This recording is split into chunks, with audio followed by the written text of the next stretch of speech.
Hey, bir, iki. Ses var, ses test. Hey.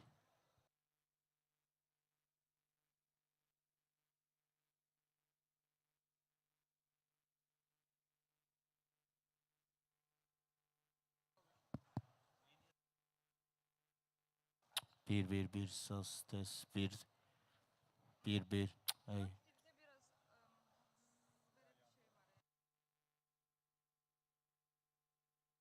Раз, два, три.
Hey, bir. Bir.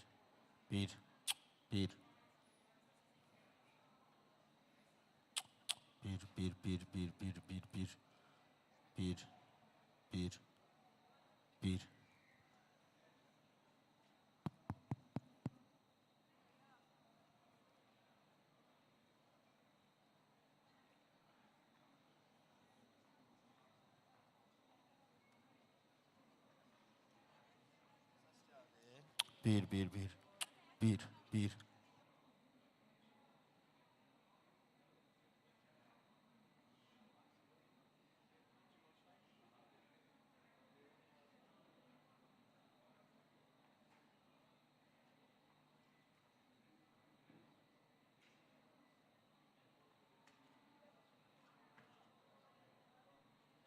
Mi Parlamento, mi planeta.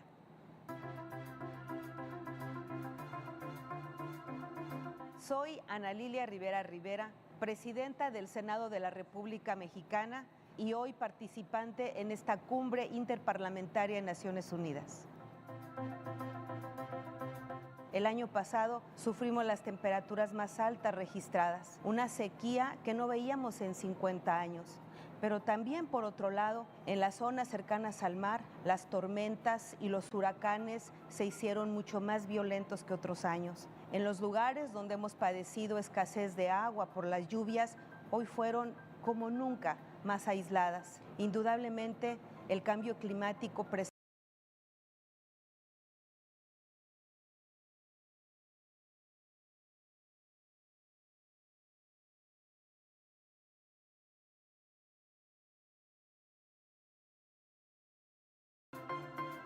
En México, desde hace algunos años, hemos empezado a caminar con una conciencia que nos permite llevar a las leyes la protección de nuestros ríos, de nuestros lagos, de nuestros océanos, de las reservas que necesitamos declarar, de zonas que no pueden ser impactadas por el desarrollo humano, pero también hemos impulsado presupuestos, leyes, programas para proteger, preservar y lograr la reproducción de árboles. Hemos creado un programa a través del gobierno actual que se llama Sembrando Vida. En este momento, ha sido ejemplo mundial al sembrar 1 millón de árboles tenemos que en la Constitución salvaguardar la vida de nuestros bosques y de estos maravillosos seres que nos han dado oxígeno y han permitido la vida, la humedad en nuestras tierras. Estamos construyendo nuevos programas con un nuevo modelo de agricultura, estamos impulsando con los grupos campesinos de nuestro país y de pueblos indígenas que los conocimientos ancestrales sean base de nuestra nueva agricultura. Y esto también es innovador para los mexicanos. Estamos impulsando programas como nunca para retención de agua en barrancas, en jagüeyes, y estamos a punto de aprobar una nueva ley de agua nacional que reconozca a nuestro gran elemento agua como un derecho humano, vital para el consumo humano, y que se considere con rango de ley constitucional también el tratamiento de aguas residuales. Estamos impulsando leyes para prohibir los plásticos, estamos haciendo un gran esfuerzo de campañas que están llegando a nuestros programas y libros escolares, que en México tenemos libros de texto gratuito con hoy contenidos que ayudan a que los niños empiecen a crear una conciencia de protección al medio ambiente. Estamos en camino, pero estamos actuando. Y lo más importante, el gobierno está tomando con programas y presupuestos el gran control del agua para poder generar sustentabilidad a las grandes ciudades y al campo. Ladies and gentlemen, we are beginning our session 6 dedicated to efforts to safeguard health and food security in the face of changing climate. And the moderator of this session is Mr. Chris Lowe, member of the Parliament of the United Kingdom. The floor is yours. Thank you very much, and good afternoon, parliamentarians and guests. And I hope I have your attention, not least because you've just had your lunch, and I hope you had a coffee to follow up. This afternoon we have session 6, which is the efforts to safeguard health and food security in the face of a changing climate. And I'm joined here with 3 fantastic guests who will each be given their perspectives so that we can learn as parliamentarians and guests not only of the crisis we have today, but also how we move forward in the weeks and months in our parliaments and elsewhere as we tackle the main challenges. The 3 guests I have today, one is Mr. Martin Frick, who's to my left, who's the director of the World Food Programme, who's based in Berlin and has more than 20 years of experience in the areas of climate and food security. His background includes central roles in advancing the Paris Climate Agreement as director of the UNFCCC Secretariat and championing climate justice, as chief of the UN Food and Agriculture Organization, and later as a program director of the Kofi Annan Foundation. I also delighted to introduce our 2 other guests, which is Ms. Irene Moreira, who's a member of the Senate in Uruguay, which I had the privilege to visit our parliament last year, and Ms. Parvana Valieva, who is a member of the Milli Majlis, Azerbaijan, who I've just learned in the last half hour is 2 months old as a parliamentarian, so I'm quite excited to hear from both of them as well. But I will first of all ask Mr. Martin Frick to give us his perspective on the challenges we face to global health and food security with the rising temperatures, extreme weather events and environmental shifts impacting food production and increasing malnutrition. Over to you, Martin. Thank you. Thank you very much, and thank you very much, ladies and gentlemen, that you take the time to listen to this important topic. I don't want to be alarmist, but I am. 5 years ago, we had a situation in which chronically we had about 700 to 800 million people being in food insecurity, but we had 135 million people who were in acute food security. To put it in simple terms, people who simply don't know where their next meal is coming from, people who drop meals in order to give something to their children, people who actually need help. And that's what the World Food Programme does. 135 million 5 years ago. Today, if you look at the numbers, it's 320 million. We have almost tripled the number of acutely food insecure people. And that is staggering and that is shocking, because if you look at the bigger picture, ever since the Second World War, hunger numbers have been going down. We had a situation in which the world population was sharply rising, but the number of hungry people in absolute terms, not in percentages, in absolute numbers, were going down all the time until 2015. So you basically had 70 years of a success story, and now the tide is turning. Ever since 2015, we first have seen stagnation.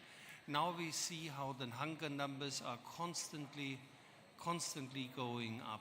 What's the reason for that? I would put it in 3 C's. It's conflict, and you all read the newspapers, you all see the news. We have more wars on this planet than we had ever before. CIPRI recently brought out the annual report, and it says that we have 59 live conflicts today. 59. Conflicts are not only impacting the people who are suffering under these conflicts. We have seen situations in which conflicts are sending shockwaves through the entire world. The Ukraine war is such a conflict. We have seen how overnight the 5th largest grain exporter has basically been going offline. And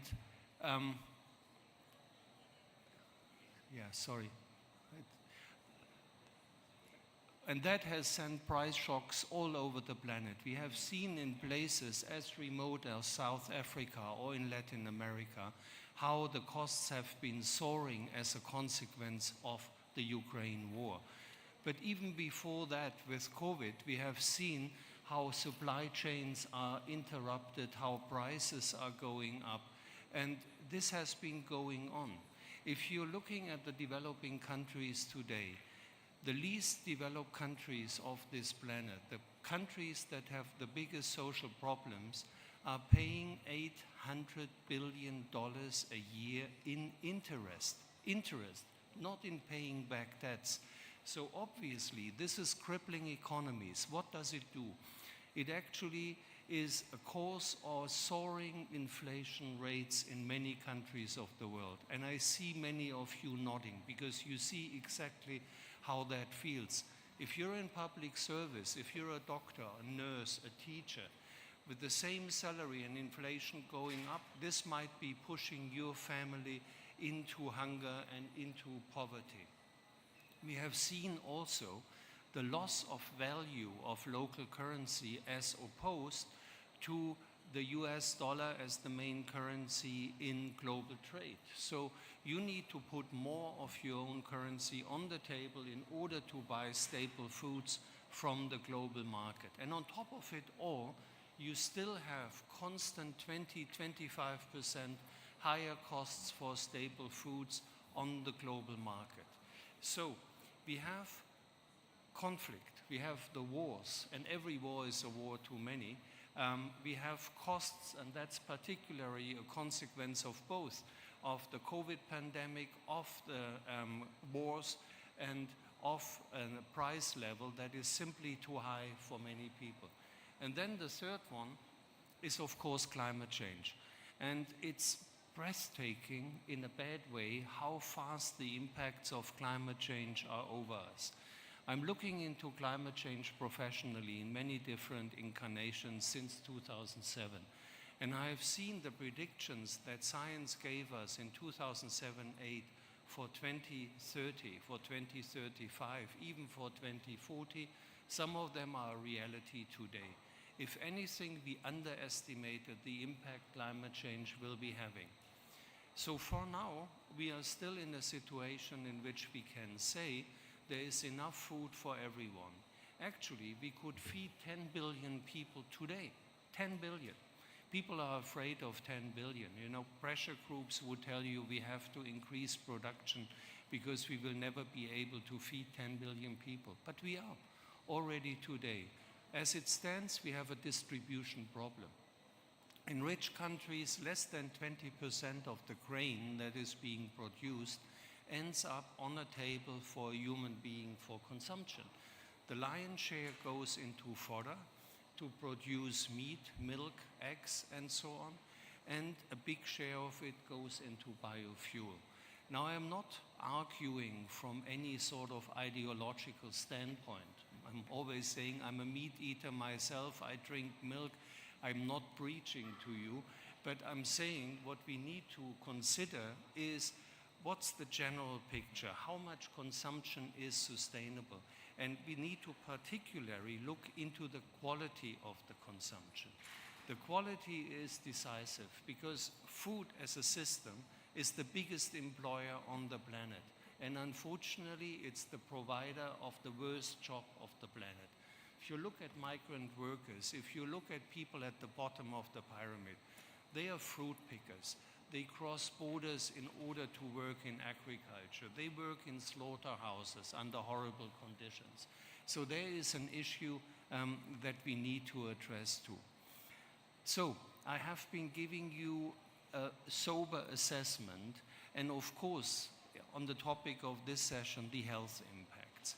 We always need to emphasize, and I'm saying that at every occasion, that hunger is a terrible problem. Hunger is maybe the worst form of suffering for human beings, but less visible is a crisis in nutrition.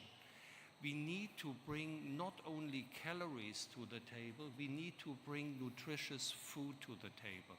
And this is of utmost importance, particularly for children, and particularly for children in least developed countries. Sub-Saharan Africa, we have still situations in which children are stunted or even wasted because they do not have access to enough protein.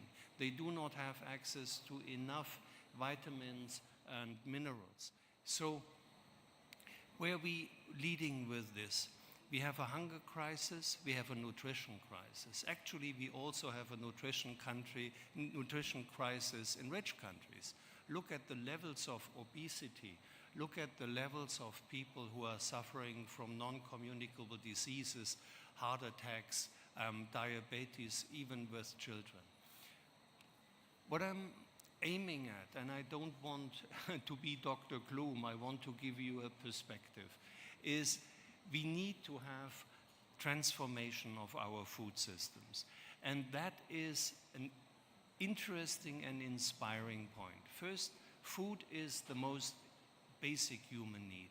It is also something incredibly emotional, and it has a lot to do with you as a personality. All of us remember the apple pie that our grandmother did, or our favorites food from childhood, or creating food with children in the kitchen. If you're talking to somebody from another culture, inevitably you speak about food. You know, if you're here, you have a fantastic cuisine in Azerbaijan. If you ask, people would be taking pride in explaining you all the wonderful meals that they are having.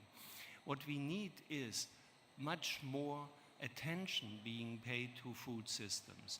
That means diversifying our food systems and localizing our food system. I give you one number, I don't want to bore you with too many numbers, but more than 60% of the world's calories, what the world eats, more than 60% are three staple crops. It's rice, it's wheat, and it's maize or corn, as you would say if you're American. That is so single-minded in terms of nutrition, but it's also a big problem because that standardized food industry is responsible for large monocultures that require large amounts of pesticides and fertilizers. You need smaller scale agricultural production, you need a bigger diversity. You need to mix systems, forestry and agriculture, systems that, for example, are particularly successful if you go to the Sahelian countries or to the world's drylands. Because when you have little precipitation, trees help you to keep the humidity. Trees provide you with shadow, and you can grow food in the shadow of that. Now let me conclude by saying the food systems as they currently are having many problems. I mentioned the social problems, I mentioned health problems, but let us not forget that a good third of all of the world's greenhouse emissions are related to our food systems. So I think it's fair to say food is a third of our problem. But if we flip our food systems around, if we do agriculture in a way that builds up natural capital, that grows soils, that brings back biodiversity, which is totally possible, we might be looking as much as 40% of the solution. So food is a problem, but food is also our fastest solution, and maybe the solution that brings positive change to the biggest group that we so often neglect, which is the poorest people and the smallholder farmers. Thank you. Thank you very much, Martin. And that was really illuminating, quite a lot to take away from there. I had no idea that in the last 5 years, it's almost tripled the number of people in hunger. But there is a solution, there is food for everyone, and the need to diversify is coming across as very key. So thank you for that. Next, we'll hear from our parliamentary panelists who bring really important perspectives on addressing these complex challenges with their own national context. So firstly, we have Ms. Irene Moreira. I hope I've got that correct for you. Member of the Senate of Uruguay. Ms. Moreira, please speak. Thank you.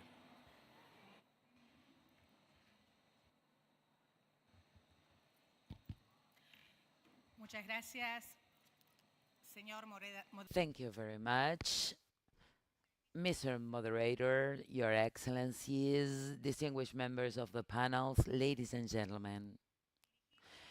It is an honor to address you all to discuss an issue that affects us all. This is a critical challenge of the utmost importance worldwide because it has to do with preserving health and food security in a context of growing climate change. This issue is multidimensional. The impacts range from the direct impact on human health through the devastating effects on the production of food. It is key for us to analyze not only the problems, but also the strategies in order to tackle these issues effectively and articulately. To begin with, climate change has a direct and an indirect impact on human health. Extreme weather events such as heat waves, droughts, and floods not only affects the infrastructures and ecosystems, but also public health. Heat waves, for example, increase mortality rates, particularly among the most vulnerable populations, such as the elderly and the children. Floods and droughts, in turn, may foster the dissemination of infectious diseases and also compromise the supply of drinking water. In terms of food security, climate change impacts food production, reducing crops, and restricting access to nutritional products. This problem is even more exacerbated in regions that are already affected by malnutrition and lack of resources, creating a cycle of poverty and disease. Climate change not only affects the availability of food, but also the quality and accessibility. The decrease in agricultural, farming, and fishing productivity is linked to phenomena such as the acidification of oceans that disrupts fishing and the alteration in crop seasons because of changes in temperatures and floods. These disruptions contribute to food insecurity and thus to malnutrition, with the ensuing negative impact on people's physical and cognitive health, particularly throughout child development stages. Uruguay is particularly vulnerable to certain impacts of climate change, such as the variation in rainfall patterns, temperature increase, and the impact of adverse climate events. These phenomena may harm crops and pasture lands, reducing the availability of food and causing production costs to increase. The loss of crops, particularly in key food production areas such as rice, soy, wheat, corn create food scarcity and puts pressure on prices, thus affecting the most vulnerable families. And we should also mention farming workers, who are the ones more exposed to this phenomena. Flooding and weather changes not only affect their jobs, but also exacerbate the working conditions because in many cases they work very long hours in harder working conditions with restricted access to resources in order to adapt to these changes. In 2022 and 2023, our country went through the most serious drought it had seen in a century, resulting in huge losses to the farming and agricultural sectors. Many of our producers are yet fighting to adapt to these challenges, and this requires both technical support and public policies to underpin these efforts. Uruguay has made progress in the creation of a legal and political framework to address every one of these challenges. One important example is Law 17,610, known as the National Policy Law for Climate Change, that sets a roadmap for adaptation and mitigation of climate change. The purpose of the Act is to strengthen the country's resilience and to guarantee sustainable development considering both environmental and social and economic aspects.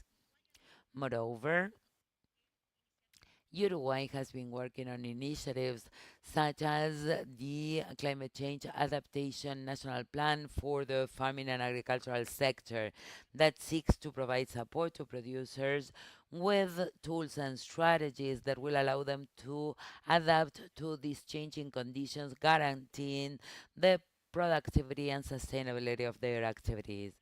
It includes water management measures, soil management measures that are key in a context of such huge climate variability.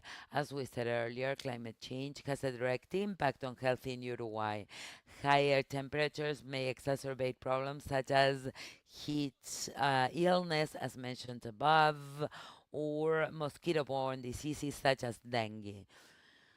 This has been recognized by Uruguay's laws and public policies, and that is why we are promoting a comprehensive approach with preventive measures and quick responses. For example, the Ministry of Public Health is working on surveillance and prevention programs to minimize the impact of weather sensitive diseases. In terms of food security, Uruguay has promoted different programs to guarantee the availability of food, particularly for the most vulnerable communities. The National Plan of Food Sovereignty and Safety is an example of how we seek to protect the right to adequate food in a context of changing weather. The plan promotes access to nutritional and safe foods and fosters sustainable production practices. The Uruguayan Parliament plays a key role in the approval and supervision of laws and policies addressing this intersection between health, food security, and weather and climate change. We legislators have an opportunity to continue to strengthen this regulatory framework, promoting initiatives prom- that will foster production and technological innovation in the farming, agricultural, and fishing industries. It is essential to collaborate with other stakeholders, such as the private sector and the academia, to develop comprehensive solutions based on evidence. Policies must focus on reducing the vulnerability of production systems and guaranteeing that food gets to all people with the necessary food quality and safety. One of the activities of the legislation should be promoting techniques of more sustainable practices and the adoption of these practices that allow for a more efficient use of water and natural resources. For example, the promotion of a smart irrigation and the integrated management of soil that can also help us mitigate the impact of droughts and floods. In the fisheries, it is important to promote legislation that regulates sustainable fishing, protecting water ecosystems, and combating the overexploitation of resources. It is very important to train fishers to adopt sustainable methods, and this can significantly contribute to reducing losses and ensuring a stable source of income. To conclude, climate change represents a very complex challenge that is multidimensional for Uruguay. The health of the people and food safety and security are intrinsically linked to the capability of the country to adapt and respond to these changes. Therefore, it is crucial to continue working from the Parliament and the institutions to strengthen the legislative framework and promote cooperation, ensuring a sustainable future. It is essential that we recognize the relevance of acting in the face of climate change urgently. We need policies that promote the resilience of our communities, especially that of those that directly depend on the soil for their uh, life. It is very important to promote climate change measures that are concrete to promote public health, improve the agricultural infrastructure, and guaranteeing food security for all. Uruguay, as a food production country, has the responsibility of leading in the adaptation of these changes by protecting both the environment and its people to guarantee a prosperous future and sustainable for future generations. Thank you very much for your attention.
And health threats, pandemic risks. There is no borders in transmission of pandemics. Climate change not only damage to environment, but also to our health and health systems. The Intergovernmental Panel on Climate Change warns that the global warming should be limited to 1.5 degrees Celsius, and when we limit it, we can save millions of lives. However, minor increase in temperature can have catastrophic consequences for our well-being. Climate change is already affecting our health by leading to deaths and illnesses from severe weather conditions, extreme heat waves, storms and floods that increases vector-borne diseases, cardiovascular diseases, mental health issues, and change in profiles of pathogens that lead to antimicrobial resistance and so on. And the spread of vectors such as mosquitoes and ticks create and scale up diseases such as malaria, dengue fever, Lyme disease, Zika virus. And warm temperatures create better conditions for these bacteria and viruses to thrive. Disease burden scaling up. These climate-sensitive health issues are disproportionately felt by the most affected vulnerable populations, such as women and children, elderly people, people with disadvantages, migrants, refugees, IDPs, and so on. In this regard, it is very important to prepare health systems, our health system, to strengthen our health systems and workforce to be ready to the impact of climate change health-related challenges. When we are talking about finance at COP29, we should also focus on that it is very important to finance health systems as well. Funding should be allocated also to pandemic preparedness, response, and prevention. We had a bad experience with pandemic a year and a half ago with COVID-19 pandemic. As you know, nobody and nor a country was ready for such a pandemic that transmits so quickly and continuously mutated. So it was bad experience, but lessons learned. A virus, so taking this experience, being ready for pandemics should be a part of our mitigation programs, mitigation plans. We should be ready to increase the beds. We make sure that we have enough beds, hospitals, workforce, healthcare work providers, and laboratories. Otherwise, we will need more money for loss and damage and healthcare services. In other words, prevention is better than cure. We talked about artificial intelligence, AI, in previous session. My colleagues talked about, yes, we are in the 21st century, and why we should not be empowered by the latest technological achievements and innovations such as AI while fighting this climate crisis, health crisis, because climate change is a health threat. And health is a fundamental human right. It is not a luxury, not a privilege, but a basic human right. To achieve health security, clean air and water security are vice versa important. Azerbaijan, my country, has severe problem with pollution of transboundary water courses, transboundary rivers. Plenty of mining industrial facilities in Armenia are located near to transboundary river basins in borders which directly discharge highly chemical toxic materials to transboundary rivers, mainly our Kur and Araz rivers, the longest rivers in the country, and they are transboundary. It causes public health issues, increases cancer cases, and it also damage to agriculture. When they use these damaged highly chemical toxic materials riversides from Araz river's water for irrigation purposes. As a signatory to UN ESPO Convention, Aarhus Convention, as well as Transboundary Rivers Convention, Armenia is obliged to consult with neighboring countries to get a consent when their activities have a transpondary impact. But up to date, Azerbaijani side didn't see it, and again, not participating at COP29, it means to avoid from the implementation of their commitments and their added value to negotiations. Azerbaijan defined their own sustainable development goals. Azerbaijan 2030, national priorities for social economic development. We have priorities and goals defined in these SDGs, including green growth, healthy lifestyles of citizens of Azerbaijan. And we have 14 COP29 initiatives proposed during COP29. One of them is investing in human capital, education, and health. By the way, tomorrow is Health Day at the COP29, and we will see plenty of events, meetings around health. We can see more global health actors in this venue. So investing in human capital, health, and jobs for climate resilience future is one of the COP29 initiatives, which ensures investment in education, skills, and health and well-being. The third Global Oral Health and Climate Action Conference starts tomorrow. We are all aware that climate change conferences has increasingly addressed the urgent need to health challenges, demonstrated through the health-focused outcomes from COP27, COP26, and COP28, and namely establishment of Alliance for Transformative Action for Climate and Health, ATACH, for building climate resilience as well as low-carbon, sustainable health systems.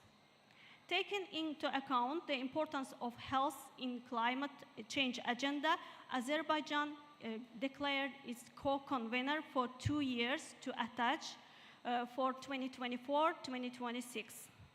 Azerbaijan invites all countries to join this alliance to facilitate our mutual efforts in building climate-resilient future.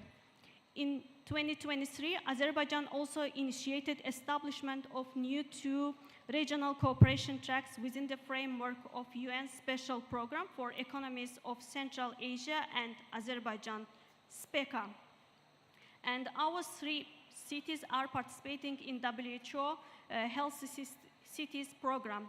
Azerbaijan is malaria-free country. We got certificated last year as a malaria-free country, and our health system is affordable, accessible, and qualified for our residents after application of state health insurance system in our country.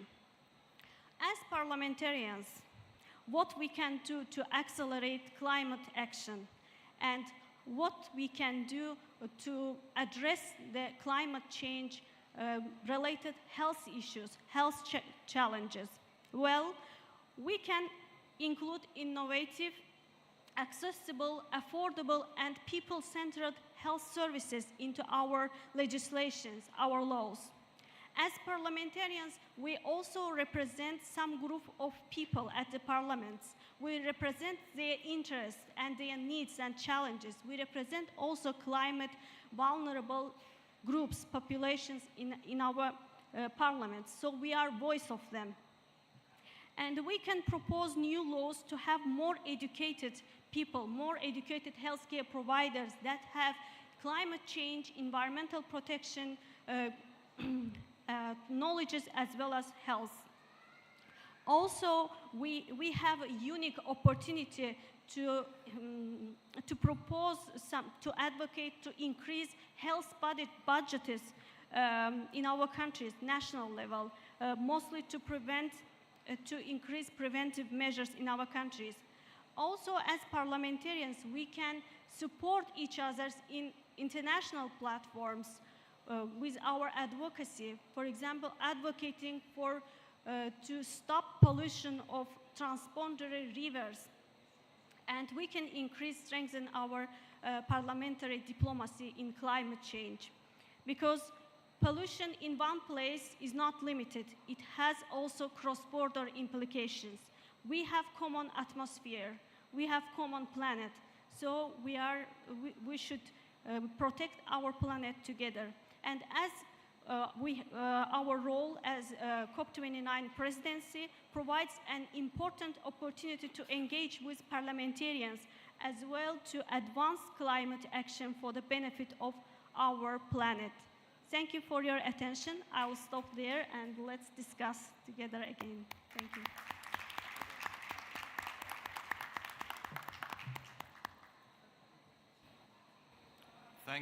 Thank you very much, Ms. Valieva, for such an inspiring speech, and also some of the context within Azerbaijan, and most of all for reminding us as parliamentarians from all over the world that we're so interconnected. I think you used the language at the beginning is, when it comes to climate, like many other things, there are no borders. And you reminded us very clearly about the issues of disease, malaria, Zika virus, and of course, all of us in this room have been affected in one way or other by the impact of COVID. And the chances of the impact of climate with regards to disease and how that will increase. So I really appreciate comments. I'm sure everyone in this room has appreciated that also. And I'd also like to thank our other two panelists. And a round of applause, please, for our panelists, first of all, before opening it to the floor. Thank you very much. Now we invite delegates to share their perspectives on how climate change is affecting health and food security in their countries and region. What I would ask is please introduce yourself before speaking and keep remarks to a maximum of 2 minutes. I have a short list here, so you'll hear your name in just a second. So to start with, I'd like to invite Mr. Habib Douagoui. I hope I got that right, from Algeria. Please, if you speak, if you get the microphone. Thank you. Merci, Monsieur le Président. Mesdames et Messieurs, honorables assistants, je suis le professeur Douagui, président de la Commission de la Santé, du Travail et des Affaires sociales dans mon pays, l'Algérie. Je voudrais vous transmettre les salutations amicales de Monsieur Salah Goudjil, le président du Sénat algérien. Monsieur le Président, les changements climatiques en Afrique constituent une menace majeure pour la santé et la sécurité alimentaire en raison de leurs effets sur les écosystèmes. These have effects on the ecosystem, availability of food resources, and the spread of diseases. Mr. Chair, I wish that we think on some figures which require attention. During COVID pandemic, only 8% of Africans were vaccinated, whereas more than 80% of Westerners benefited from this vaccine. This led the WHO representatives to say that this was a moral failure which did not offer equality in vaccinations. Apart from this, Africa has imports more than 99% of vaccinations. Africa is only responsible for 4% of GHGs when compared to the industrialized countries.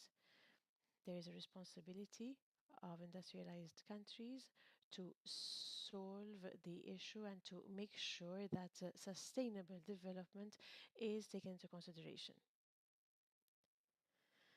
Unfortunately, the speaker is not speaking in the microphone. The interpreter cannot hear what he's saying. So we need to make sure that polluting countries take their responsibility. First of all, we need to have a creation, the support to create a an African agency for vaccinations. This has to be on a moral level taken by Western countries, because we cannot stop African children and families to be vaccinated. Second, we need support for the African Agency of Prevention of Climate Risks, created last September. And we need to make sure that the agency has all it needs, also in artificial intelligence and support from different countries. So these agencies, Mr. Chair, will allow the coordination of efforts to mitigate the impacts of climate change, protect vulnerable populations, and guarantee sustainable development. I would like the panel's thoughts on this, and I would like to thank you for your attention.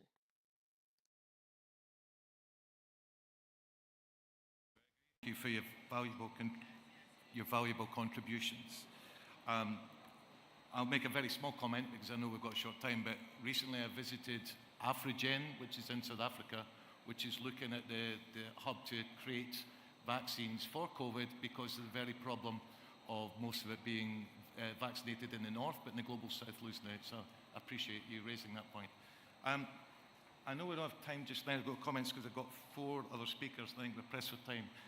So the second speaker is Mr. Issa Tijabir from Chad. If you can make yourself available, thank you very much.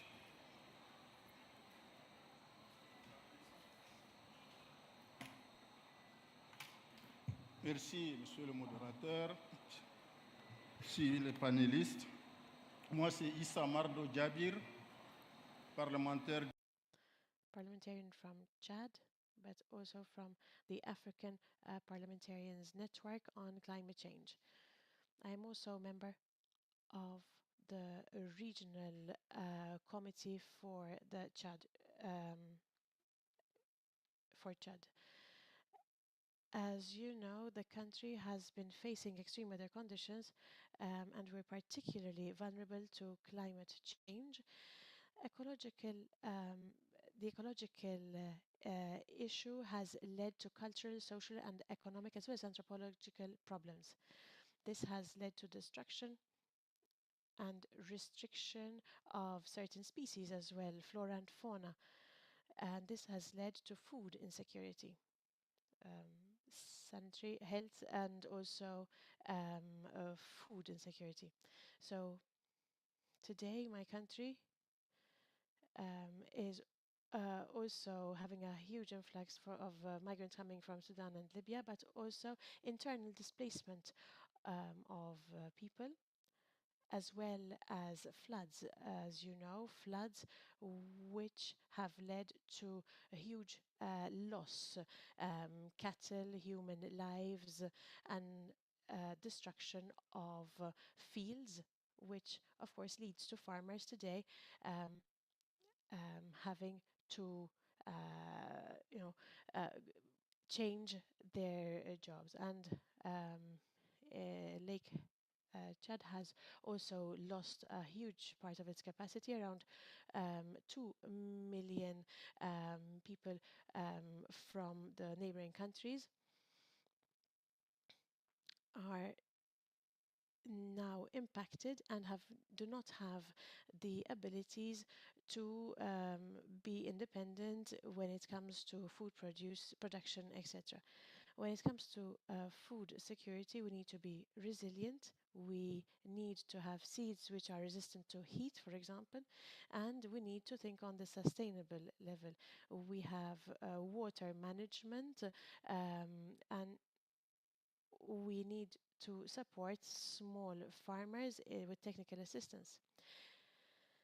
When it comes to health, as you know, we have the strengthening of a health system in Chad, and today the system has to face huge difficulties. There is awareness and education of communities when it comes to effects of climate change, but there is also another important aspect here which we did not mention: access to water, clean water and sanitation. And this would reduce diseases, of course, and improve the health of the most vulnerable populations. This is the conditions on which my country is working in order to face the challenges. I am very happy today to learn that the World Bank is associating itself with other development banks in order to increase the financing, climate financing, in order to assist developing countries. I think $120 billion, and 42% of this will be looking at adaptation. So between today and 2030, so at the end of the SDGs, it is our time to continue strengthening our measures to be able to reach these SDGs. So we have an opportunity to appeal to all the partners to appeal to all partners, to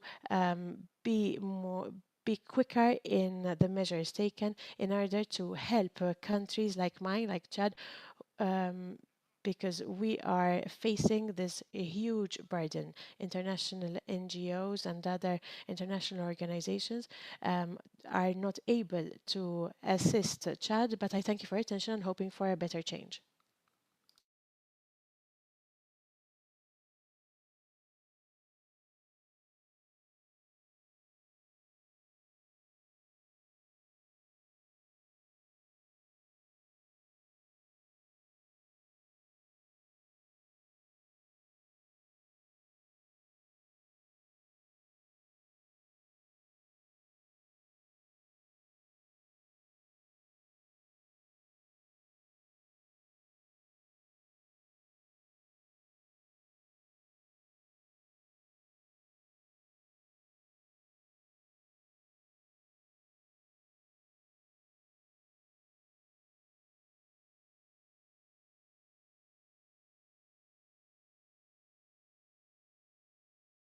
But before I pose the questions, I would like to begin and share with you a quote from one of the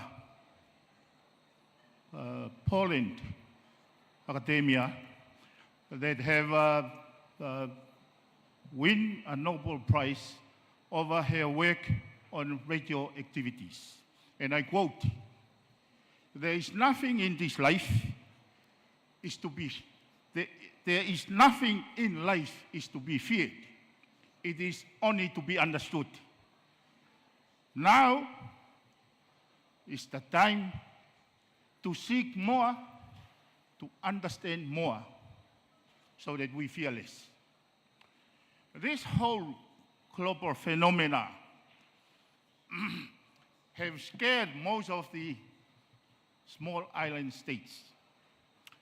166 islands out of 206 only contribute less than 10% of our carbon emissions.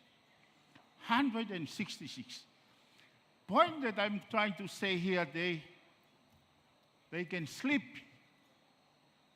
and do nothing, and they had nobody. They have no contributions. There are chemical reactions that science has proved to us that irreversible chemical change is a precipitation of chemical substance that are reversible, different from physical change. It's all reversible because they are not forming any fat substance. We have been talking about mitigations, adaptations, and focus on the effect of a phenomena that caused by carbon emissions. Question that I want to pose. What measure have these global organizations or platforms have put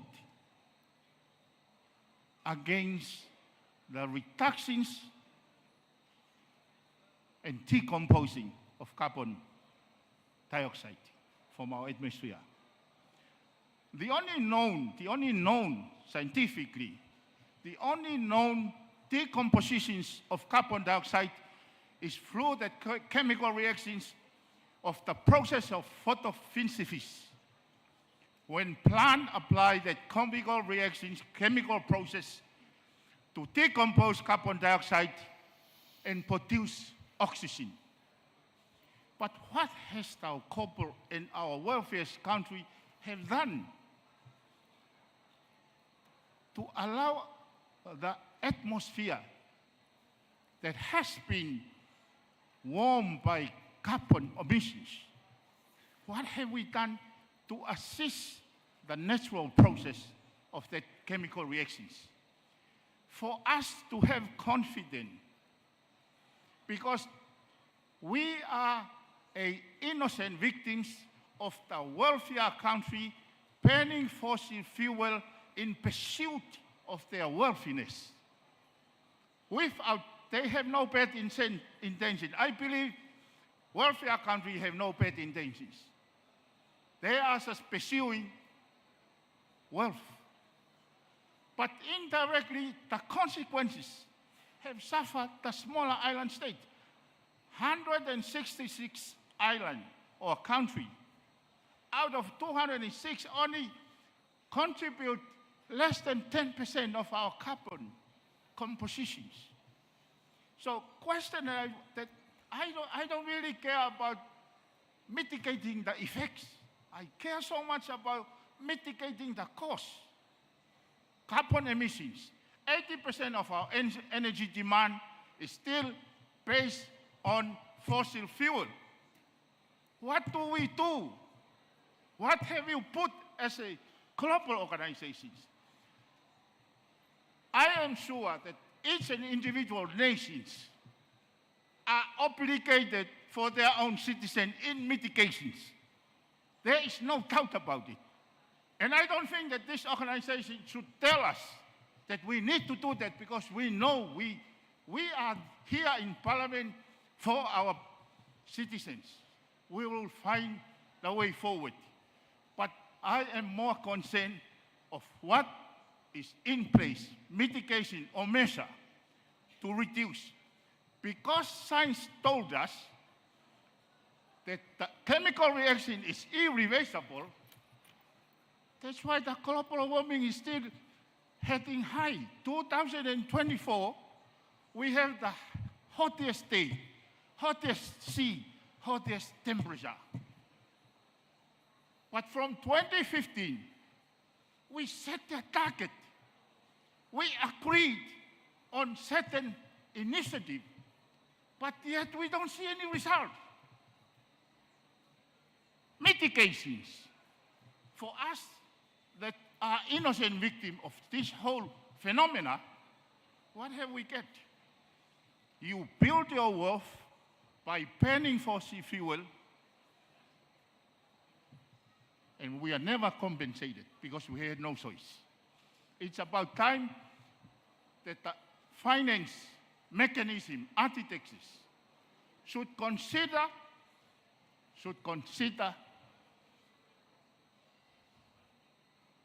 coordinated with the 40 countries that emit 90% of our carbon emissions. Coordinated through dialogue, through volunteer, not by law, but volunteer, because they have enjoyed the wealth of burning fossil fuel, and we suffer in the other end of the coin. So it's about time that they voluntarily consider those that are hurt innocently. I would like to end my statement with this quote: "The ultimate purpose of life to help others. And if you can't help them, don't hurt them. We are hurt in the other end of the world. But if you hurt us, please do help us." Thank you.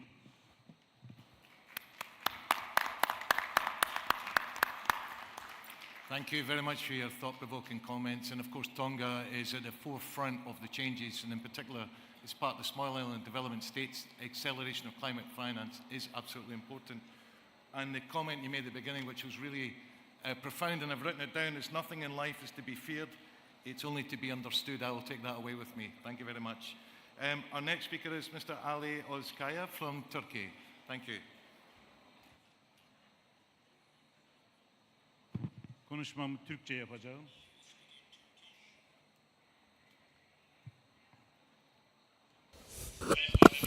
Dear colleagues, dear participants, first of all, I would like to greet all of you here today.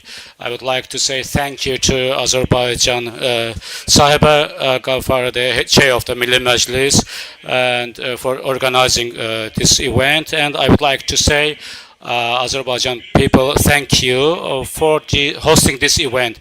When we consider the factors that drive climate change today, industrial production often comes to mind first. And however, wars and conflicts around the world also have serious impacts on climate change. For example, the carbon emissions recorded in the first 3 months of Israel's attacks on Gaza exceeded the annual carbon emissions of 26 countries. This conflict has caused environmental damage in Gaza that will likely take decades to repair. And because of this war, a lot of agricultural lands and crops have been damaged, while bombings and the resulting toxic waste have led to increased pollution in water sources, soil, in the sea, and in the air.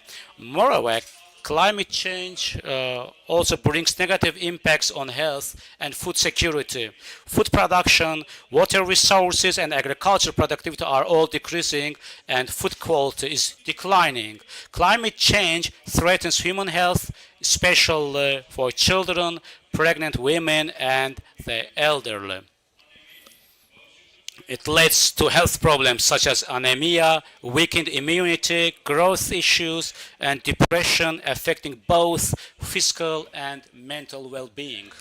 Dear colleagues, in this context, the contributions and the guidance of parliaments, which play a key role in supporting national and international efforts, are essential.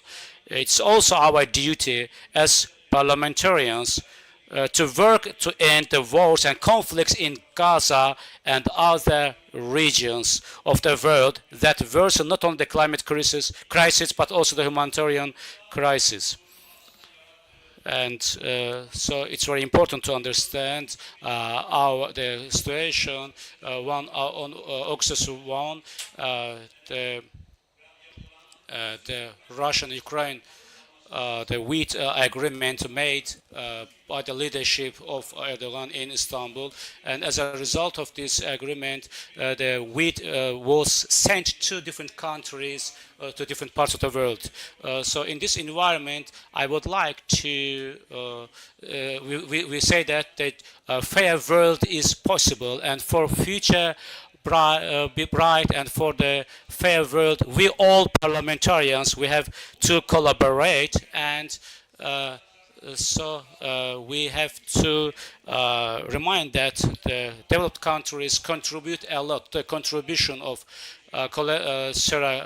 greenhouse emissions, and so that's why some countries, especially small island countries, suffer from this emissions, so we need to support these countries. And I would like to say thank you to all of you, and we wish you success and respect to all of you. Thank you very much, and a sharp reminder that there are currently 59 conflicts in the world that are all contributing to climate change and ecocide. A last contribution, and I hope they can do it from the chair, not least because we've run out of time, is Mr. Mohammed Askari from Iran. If somebody could bring him the mic, it would be great. If you could stay there, it would be okay. We'll bring a mic over to you. There we go. Yeah. Okay. One. Yeah.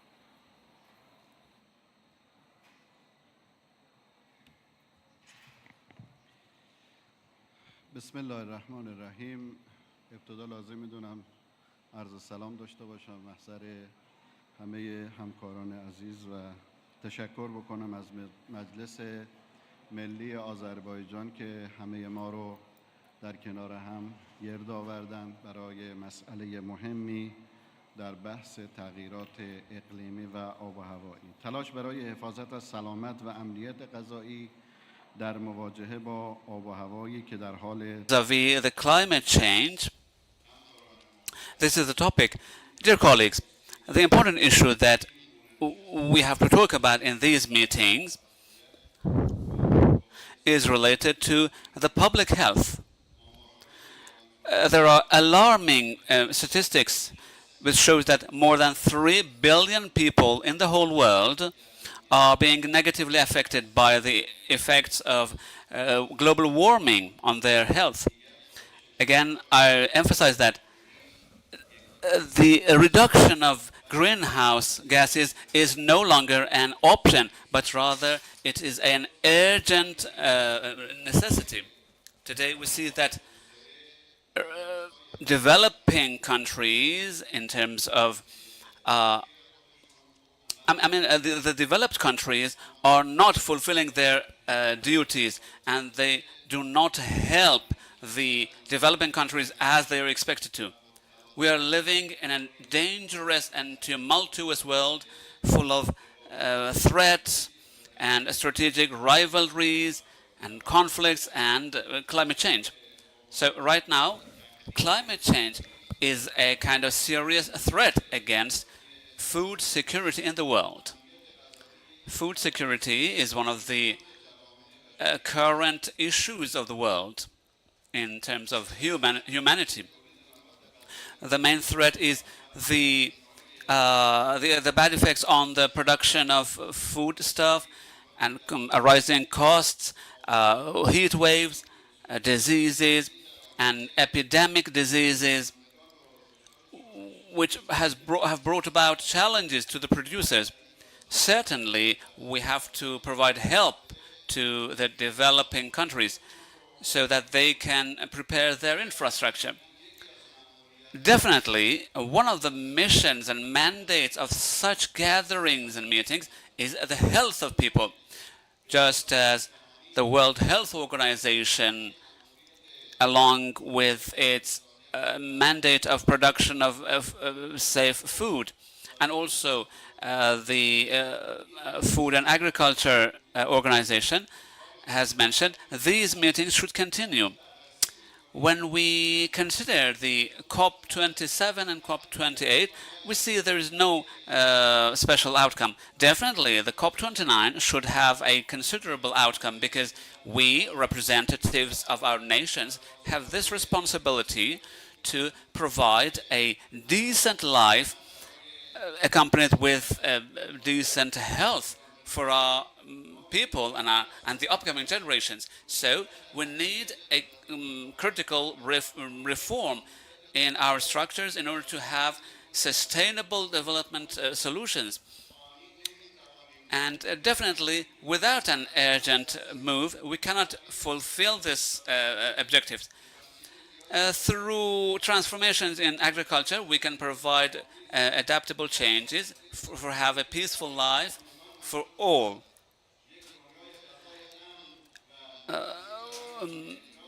A world which there is food security for all, along with innovation and creativity and technology, and also we have to tap into the capabilities and potentials of knowledge-based companies in terms of food security, so it can actually direct all the countries, including developing countries, to a specific point. So we have to have people with certain abilities to secure food for themselves and to be able to have enough food and subsistence for a dynamic life. There are 4 pillars: availability, accessibility, health, and exploitation. So, if there is no sustainable availability for our food, certainly everybody can benefit. There would not be any discrimination. So in this regard, all the potentials should be tapped into. Various countries should have a strategy to provide food security among their citizens. These strategies include support, providing services, helping the strategy of investment in the market, strategy for finding new resources and alternative products, strategy for empowerment and storage, strategy for research and institutionalization, and research and development. So all of them can help us in obtaining sustainable development. Today, the Islamic Republic of Iran, because of its various potentials and capabilities, has been able to resolve part of its problems. However, the existence of oppressive and unjust sanctions has brought about challenges for us. Today, the international forums should help to, lift unjust sanctions. On the other hand, the hunger and displacement of oppressed people, such as the people of Lebanon and Palestine, why we are seeing them? Until what time the domineering forces should provide problems for the other nations? Until what time the developed countries should solely seek their own benefits? Today, the Islamic Republic of Iran is hosting more than 7 million Afghans as refugees. Which international organization has helped us? Whenever there has been an incident, the Islamic Republic of Iran has entered with a humanitarian view. Did we see that today any country talk about 7 million Afghan refugees in Iran? No. So we believe that these international meetings should certainly have an outcome. The nations and the freedom-seeking people of the world, all of them are waiting and they are looking forward to the outcome of these meetings. They should see something which is actually being touted. We believe that everybody today should help in terms of food security. The potentials of the world should be utilized. Various organizations like WHO and FAO, all of them should help so that we can build a kind of developed country and free country and justice-centered world. Thank you so much. Thank you so much. Contributions and reminding us that 3 billion directly are affected by public health today. In closing, I have an opportunity to give a minute each for our panelists here to have a brief final word. So if I can pass first of all to our first speaker, which was Martin. Thank you very much. Yeah. I hope you have seen in the all-encompassing world of climate change how much of an effect it has also on health and on human well-being. What it forces us to do is to think in systems. And it's a parliament's job to hold the government responsible and bring the links together of the different agenda items. I have seen in my life over many years in working in public service how often there's a will to coordinate, but how incredibly complicated it is. And I hope this session has inspired to break silos, to connect people, to talk to your colleagues in different committees to create a holistic answer of the parliaments to the climate crisis. Thank you. Thank you very much, Martin. And over to Irene from Uruguay. Bueno, muchísimas gracias, señor moderador. La verdad que celebro poder estar participando de este importante evento de la COP29. He escuchado con mucha atención tanto las expresiones de los señores panelistas como de los integrantes, los participantes de aquí. Acá se ha hablado mucho del COVID y creo que eso nos ha servido de ejemplo de cómo pudimos actuar ante algo que no teníamos pensado, algo que afectó no solamente en el Río de la Plata, en América, sino el mundo entero. Y todos juntos pudimos rápidamente responder y buscar soluciones, llegar las vacunas. Creo que ese es el método que tenemos que trabajar ante este desafío del cambio climático. El cambio climático que desconoce fronteras. Y es la forma que tenemos que trabajar todos conjuntamente, porque de nada sirve si en América actuamos de una forma cuando en Europa o en África se actúa de otra forma. Tenemos que trabajar en forma coordinados. Así que y es muy importante, más allá, no solamente el tema de dinero, acá se habló del Banco Mundial, nosotros tenemos que tener verdaderas políticas públicas para trabajar en forma coordinada, porque si no, el dinero tampoco sirve de nada si no tenemos ya prevención de esas políticas públicas para dar respuesta. Así que celebro de poder estar trabajando aquí y que cada uno de nosotros llevemos los conocimientos que hemos compartido. And hopefully we will take away lessons learned to our country so that we can achieve one solution together, because we are using goods that belong to future generations. Thank you so much, Irina. And last but not least, Parvana, who's here from the Azerbaijan Parliament. And let me remind you, 2 months in Parliament. She's been excellent today so far, so thank you. Lasting comments. Thank you. Thank you for giving the floor, dear Mr. Moderator. I would like to focus on and answer the question of our speaker there, which highlighted about small island countries.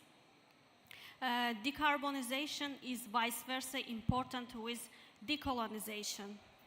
If we want to decarbonize small island countries, then we should decolonize them. Climate change talks should be open for each countries, every individuals. There are some countries that cannot be part of UNFCCC conventions because they are not independent. For example, New Caledonia and French Polynesia are in UN decolonized list for several years, but they are still cannot be independent to sign even resolutions, conventions, and to be part of UNFCCC convention on behalf of them. So there is an injustice in the root of climate change, and we need to address this inequality in order to fight against climate change. Thank you. Thank you so much. This brings us to a close. Thank you to all the panelists and participants for the insights shared today in today's discussion on safeguarding health and food security in the face, obviously, of climate change. Rich in contributions, and we've done a real whirlwind of ideas and examples and thoughts about what we need to do in the future. It's given us the importance of how it's important to have collaborative and comprehensive approaches that we take in discussing these urgent challenges. So I hope these ideas and the strategies you've heard about have given you food for thought after all the topics about food, and give us some ideas about how we're going to take action globally through our parliaments. Thank you all for your contributions. I now draw session 6 to a close. Thank you.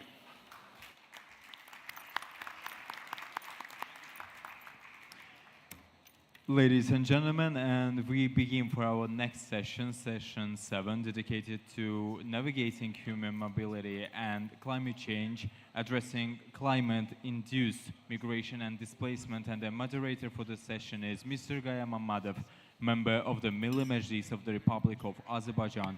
May I invite the moderator and panelists to the stage, please.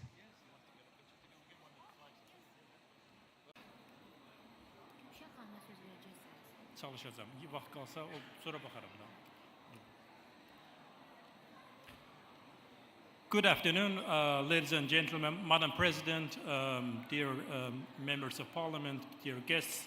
We are at the last session of our gathering. It is last, but not least, one of the most important issues related to climate change.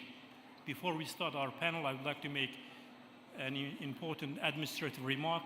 We will have to finish at 4 p.m. sharp this session so that the closing session can start on time. The reason is today is actually rest day for the COP, and all our security and admin personnel, they need to also do some necessary stuff here at the venue. So I will ask all those who would like to make intervention or questions, keep their interventions and questions to 2 minutes sharp. There will be no 2 minutes plus 1 second, and we'll have to finish each and every intervention. our panel. As you know, one of the most visible consequences of the climate change and the most humanitarian one is exactly the climate-induced migration and displacement. I've came across to many numbers, ranging from dozens of millions up to 1 billion of people being displaced and or forced to migrate internally or cross-border. But I think our panels will speak on them on these issues in detail. Certainly, parliaments have a great role to play in this regard. At least they need to be aware of the scope and the magnitude of the problem and the key issues on agenda international and domestically. When it comes to COP29, we have already produced some results. The loss and damage fund has become operational, which is the structure within the COP mechanisms that directly deals with the climate-induced and forced climate-induced migration and displacement. I have here a distinguished panel from highly qualified speakers from the UNHCR and Refugee International and the Member of Parliament from Thailand. First speaker on my list is Ms. Michelle Yonatani from the United Nations High Commissariat for Refugees. Madam Yonatani, the floor is yours, please. Thank you so much for this very kind invitation to speak to you all today at this gathering. So yes, I'm working for the UN Refugee Agency in the Office of the Special Advisor to the High Commissioner on Climate Action. And at UNHCR, like many of you in your own countries, we can see how the impacts of climate change are increasingly contributing to the drivers of displacement. And that's not a simple story.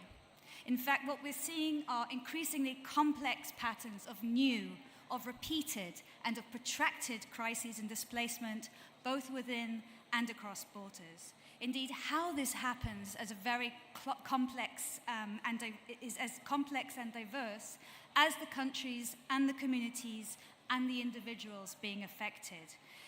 So whether that's through the impacts, very directly of extreme weather events, floods and storms, heat waves and so on, through slow onset processes on already exposed and vulnerable populations, impacts that may manifest as disasters, as the collapse of sensitive livelihoods, as the exacerbation of intercommunal tensions and conflict over scarce resources. What we're seeing at this is a real, a current, and a growing reality. And as I think some of the discussions in this forum have been reflecting on in terms of the vulnerability of populations, indeed, climate change impacts are increasing the vulnerability also of forcibly displaced populations. People who've been living in displacement for years, even decades, generations of children who are growing up as refugees, as internally displaced persons in their own countries also, and having impacts also on those countries and communities that are hosting them, as well as those that they are returning to, their countries and communities of origin. And so when we're talking about this issue of displacement, we need to consider all who are being affected. And what we are asking everyone to do is to start to shift, to understand this complexity, to recognize it, and at the same time to really shift our thinking, to really focus on implementation, on solutions. And to do that, there are some key enablers to make that action happen. First of all, evidence, data and evidence. So while there is a lot of data and evidence out there already, we still need more that is really speaking to what's happening at the national, at the local levels, and that really embraces this complexity that I was talking about.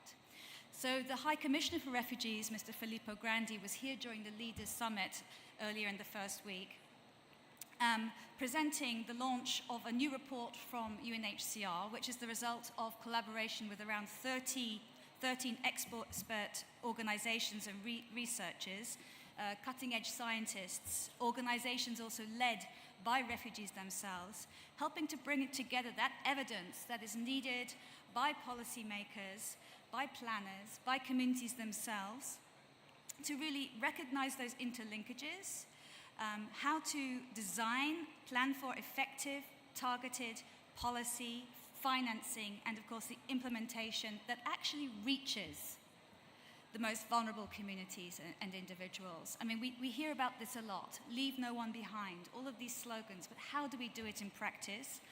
And certainly the humanitarians, the communities themselves know exactly how to do that already.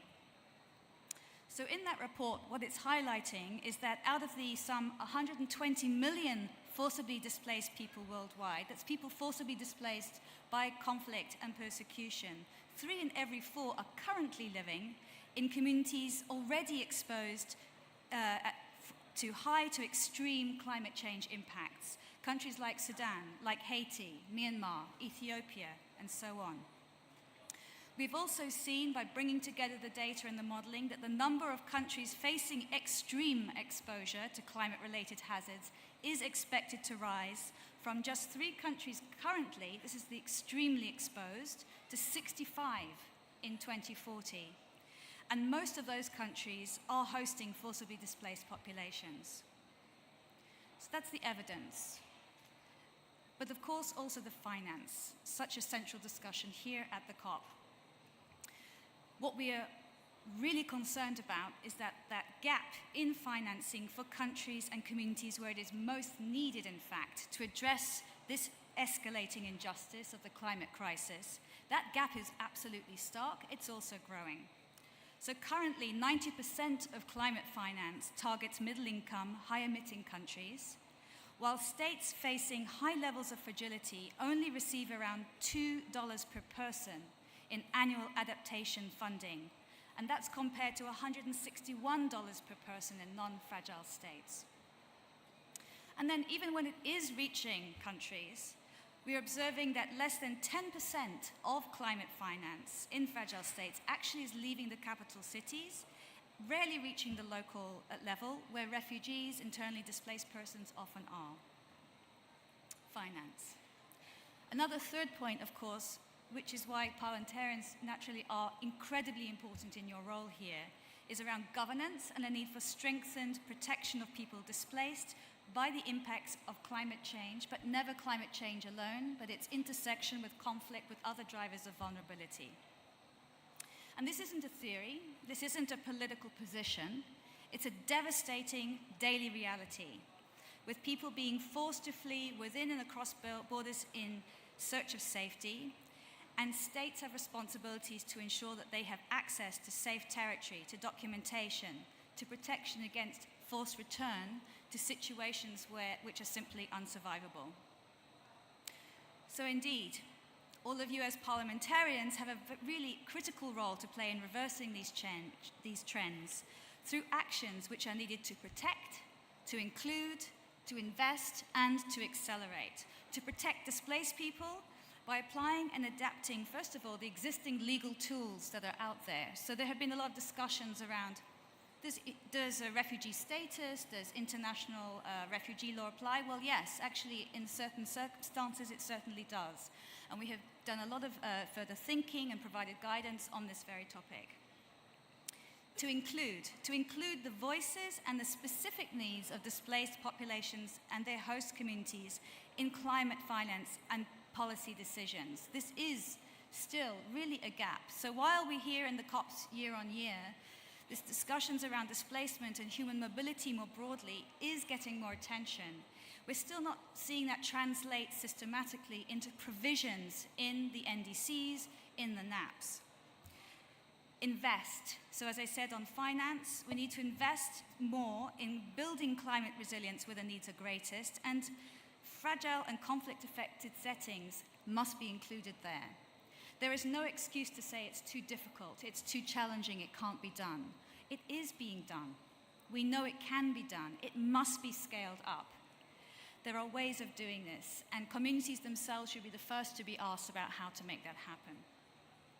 And finally, to accelerate indeed the reduction of carbon emissions, so the bigger root cause behind all of the problems we're seeing today, to prevent the climate change impacts, but absolutely accelerate that investment in adaptation and to address loss and damage, which is already happening, to avert, minimize, and address further displacement. Thank you very much.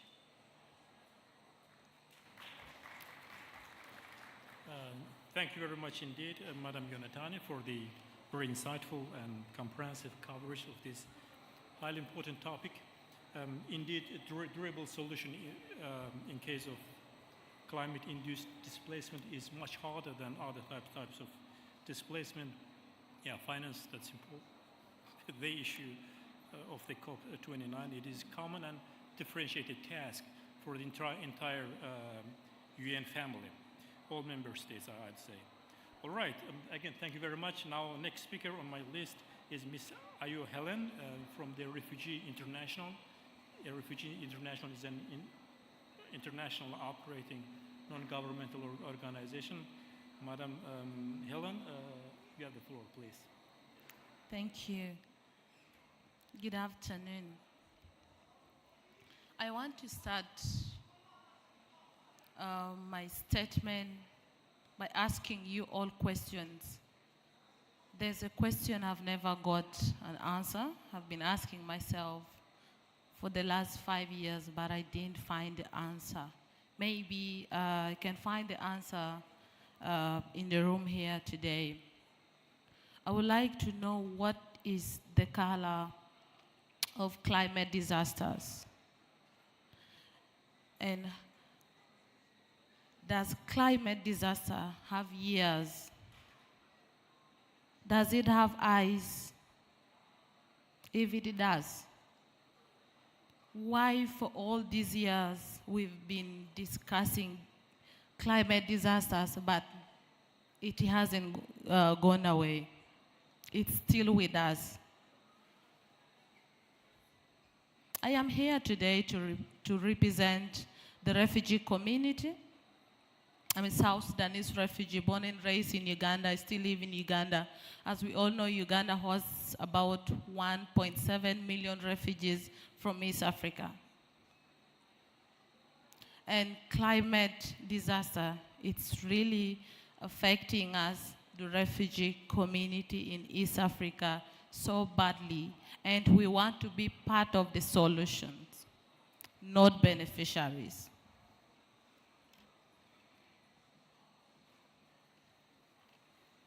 When I was young, my mother used to send me to the forest to get vegetables, get firewood.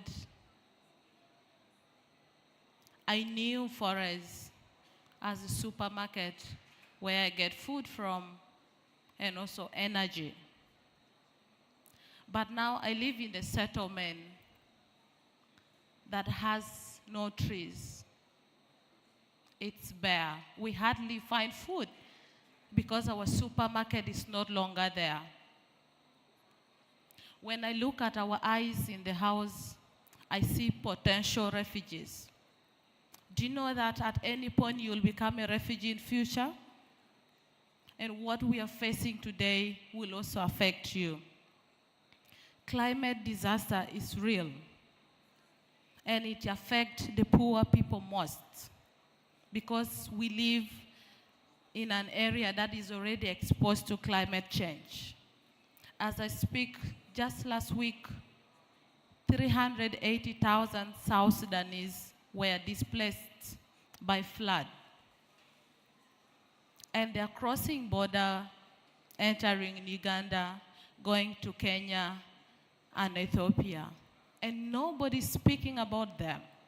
These are people who have children. Their children who should be going to school. But now they can't because their school is no more. They have animals. Most of them are cattle keepers.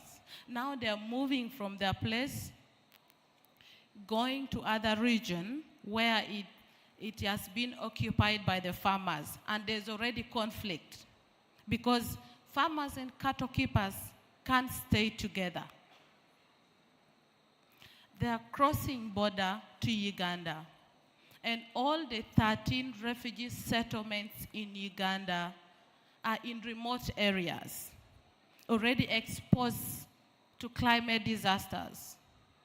Do you imagine being displaced to be displaced? It's a hard topic to discuss. I don't see reason why we should be discussing climate issues every year without action.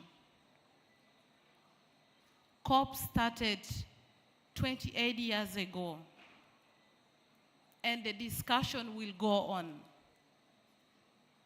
Has it stopped disaster to happen? No, it's still happening because we are having more discussions than actions.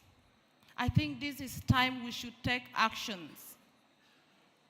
This is not time to discuss climate disaster, because the more we sit down to discuss climate disaster, the more it comes nearer to us.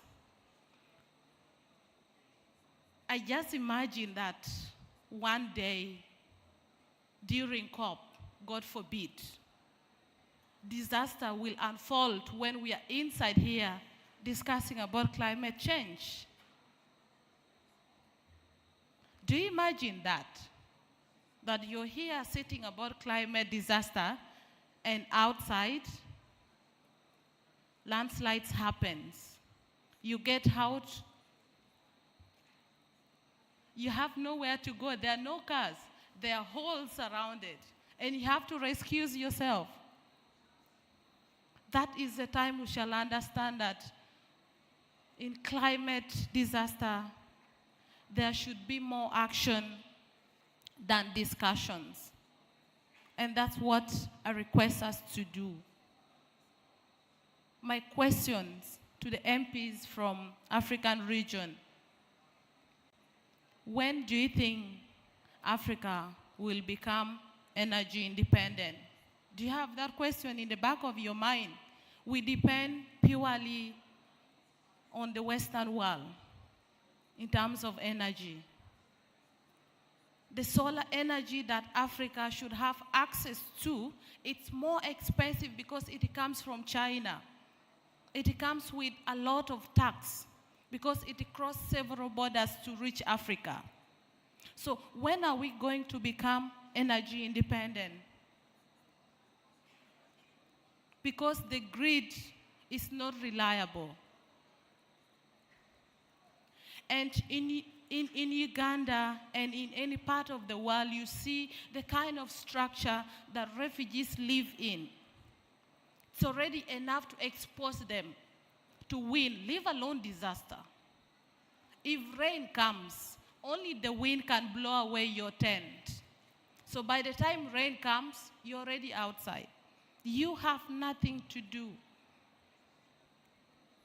So rather, we should do more action than sitting here to discuss climate disasters. And we shouldn't look at refugees as beneficiaries. We should look at refugees as partners in fighting climate change, because we want to be part of this fight.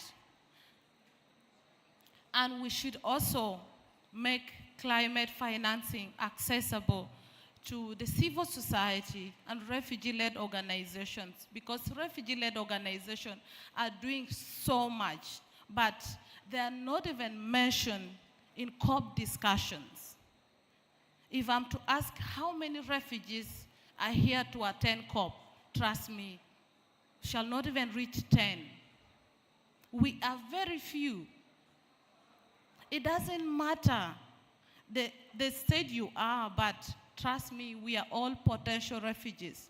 Tomorrow when you become a refugee, don't you want to be part of COP discussions? It affects all of us.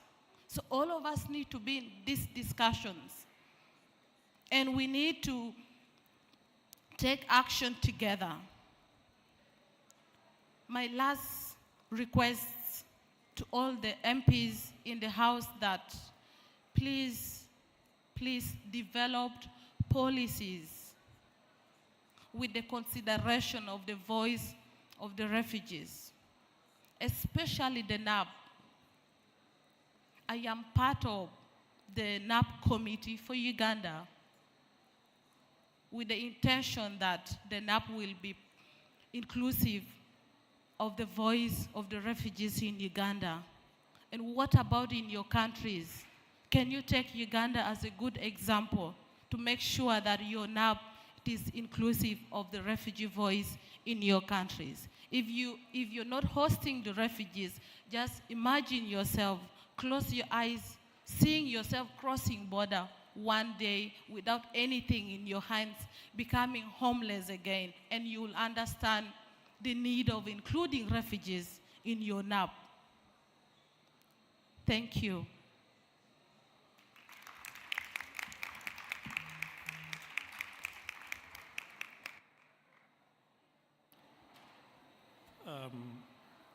Madam Helen, thank you very much for making this case so powerful and emotionally.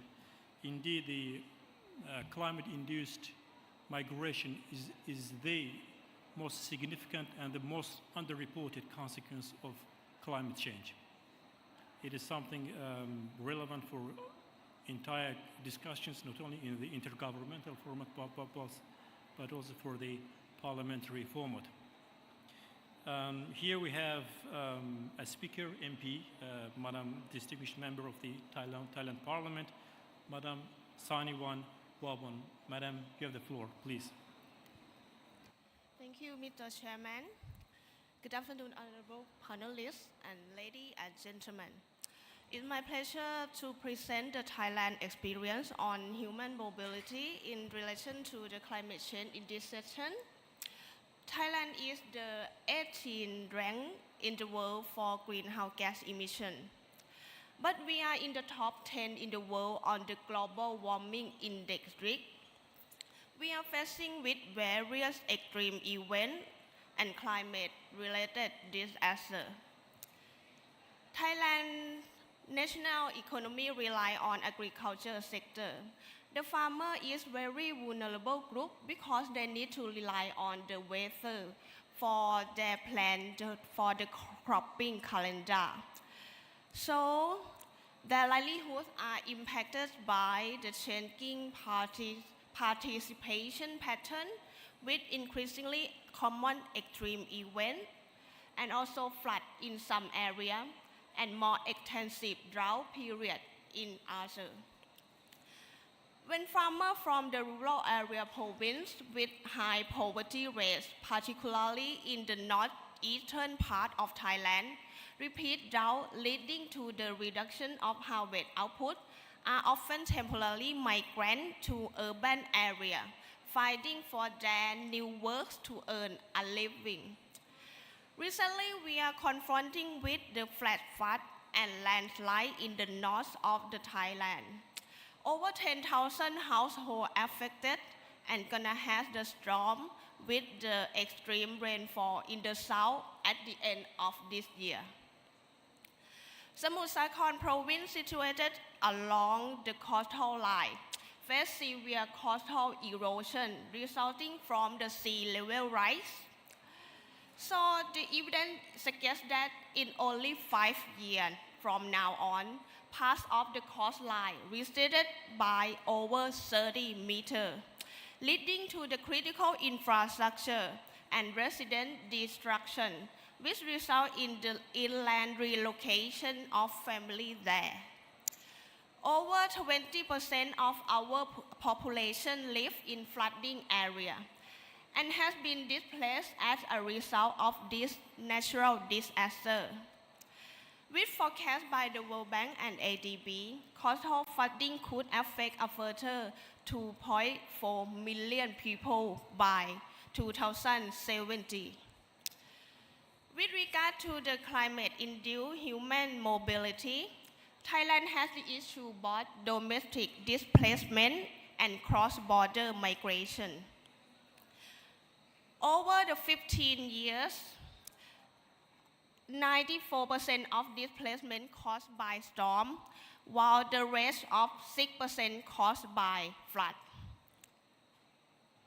In 2011, the severe flood occurred during the monsoon season in Thailand, This caused the displacement of more than 2.5 million people. Another issue is the climate-induced migrant workers from neighboring countries, in which found most in sugarcane sector in the border province. In the aspect of the national policy framework, we also have gap in our policy. Thailand doesn't have a legal or policy framework dedicated to addressing the migration, environment, and climate change. But we include the human mobility indicators into the national policy framework, like Climate Change Master Plan and National Disaster Risk Management Plan. However, the policy development is primarily focused on reducing driver and risk and enabling the population to stay, rather than facilitating human mobility and safeguard people who are on the move. The key climate change documents like long-term road greenhouse gas emission development strategy and NDC of Thailand, or even the National Adaptation Plan and Draft Climate Change Act still don't include human mobility indicator.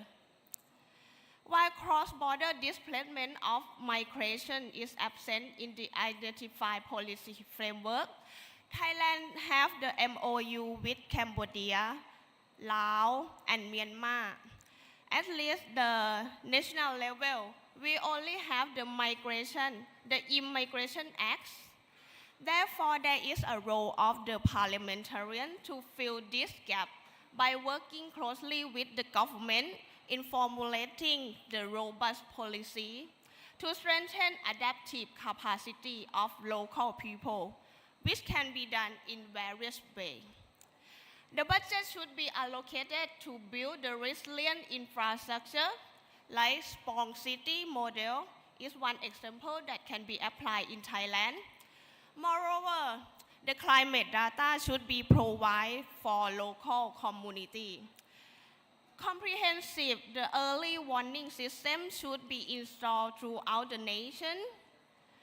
And also the sustainable agriculture should be adopted. The case of Surin province in the northeastern of Thailand provides a great example of this model. So we can adopt the drought-resistant crop, the water-efficient irrigation system, and the efficient water usage, and also the community-based water management.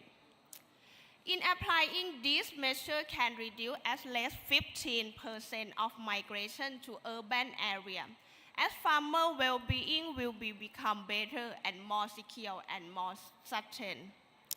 So after severe flood in 2011, the government established a local wisdom with modern technology and initiated the Chao Phraya River Flood Management Project. The project comprising various measures such as the flood barrier, the network of drainage tunnel, widening and dredging of tunnel. So this example can help Bangkok from flood-related displacement by over 30%. So this can ensure the low-income settlement to stay in their home. To ensure migration policy and legal framework are inclusive, evidence-based, and well-coordinated. So as a parliamentarian, we need to monitor national and international migration policy development and promote awareness and understanding of international migration law. I'm of the view that as we are the parliament are among the most important factors to help to shape the course of climate change impact. As our Thai delegation intervened in the previous session, we are in the step of preparing the draft Climate Change Act, so which is the comprehensive legislation aimed to address the climate change in Thailand. This Game Changer Act will be instrumental to ensure that we will transform to be a low-emission economy with climate justice for all. So clear political will nationwide with parliamentarian mandates as a main driver will facilitate the smooth drafting process while leaving no one behind. Therefore, I encourage the fellow legislators to embrace the principle of collaboration, inclusiveness, and people participation into climate-related political. In summary, last but not least, I believe that the collaboration between stakeholders is instrumental to reduce climate-induced migration.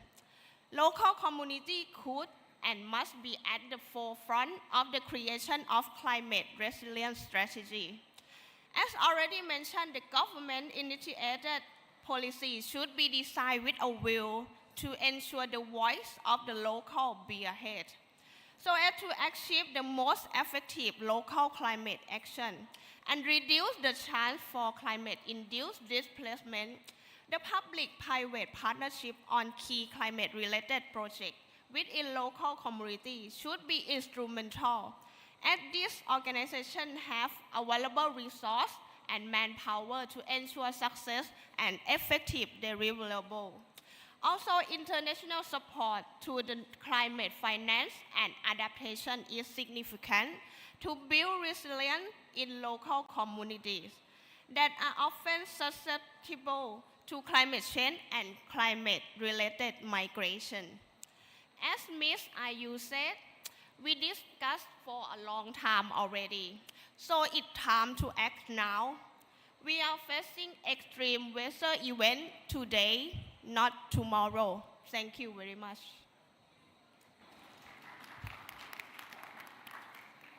Madam Baban, thank you very much indeed for your coverage. Indeed, parliaments have a role to play, and your presentation shows that there are cases where there are meaningful practical activity on part of the parliament. Now we are quickly moving to the question and answer or discussion part.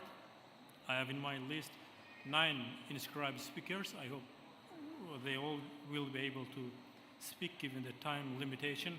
Again, I kindly ask you to limit your interventions to 2 minutes. If you have a longer intervention, you can share it with the Secretariat, which would happily add it to the conference proceedings. With that in mind, the first, let's say, speaker on my list is Mrs. Gabriela Morawska-Staniczka from Poland.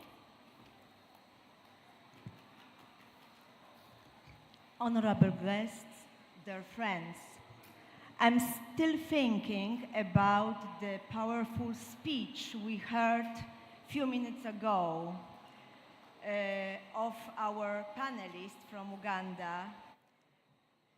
And as she said, we are standing at the crossroads of climate crisis and human mobility. And we must confront the realities that both climate change and migration pose to individuals, societies, and nations across the globe. The influences of climate change on migration are often indirect. Evidence indicates that climate change interacts with existing migration drivers such as economic instability and resource scarcity.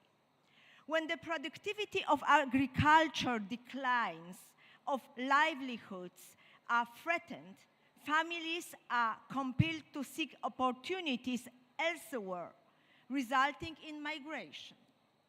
It's also crucial to understand that extreme weather events, hurricanes, floods, droughts, pose immediate and existential threats, driving people from their homes on a scale we have never witnessed before. These events disrupt lives and communities, making it essential to consider these realities in our migration policies. Parliaments around the world should develop coherent, inclusive policies addressing climate-induced migration and natural disasters. Integration is the key. We must embed environmental consideration into all relevant policies, strategies, and programs. It is not only about responding to the crisis, but proactively preventing displacement before it occurs. Regional and national actors play a crucial role in these processes, and they must be encouraged and supported to address these pressing challenges. Thank you. Thank you, Madam Stanechka, for being punctual again. So next speaker on my list is Mr. Kaplieli Lanunta. You can also choose speak from your seat. Mr. Lanunta from Tonga, that's you? Yes.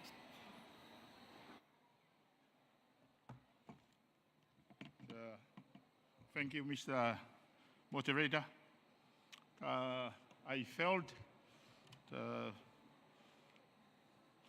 having to travel for 40 hours from where I come from, I felt that there is a need to voice from my perspective at this forum of what I think that will help form a better approach from my observations. Mr. Moderator, I have learned so far that climate change and climate crisis and impact affect everyone in this whole planet. It's not only the small island states, it's also affect the biggest emitters as well.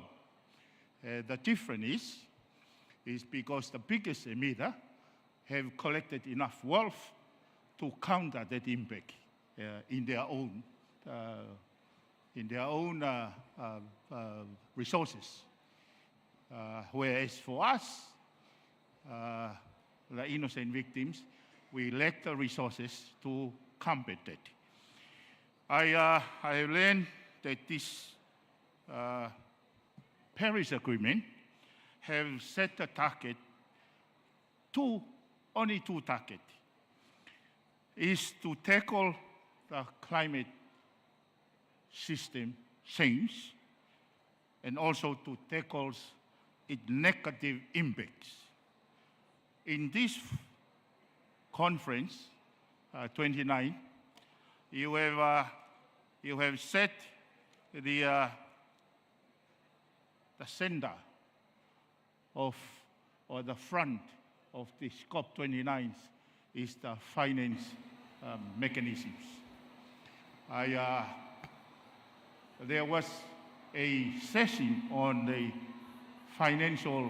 climate financial architectures, but let me reiterate that I fail to understand the mechanism in place, as from how you collected funds and how to disperse and access funds. Sir, again, indeed, thank you very much for your contribution. Thank you. Let me join applauding you for excellent remarks. Thank you. Now, next speaker on my list is Mr. Rahmatullah Nourouzi from Islamic Republic of Iran. You can choose speak from your place or from the tribune, but again, by observing 2 minutes rule. Salam.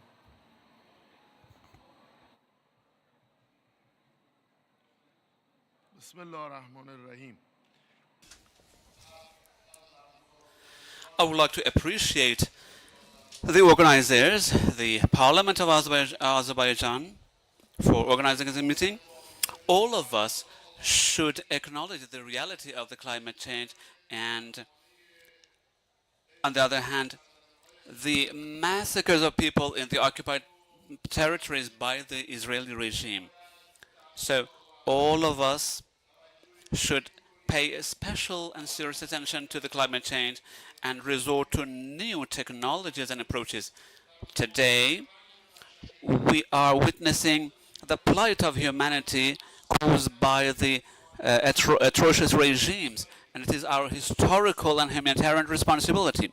Today in Palestine, Lebanon, Yemen, we are witnessing that millions of people are facing various problems.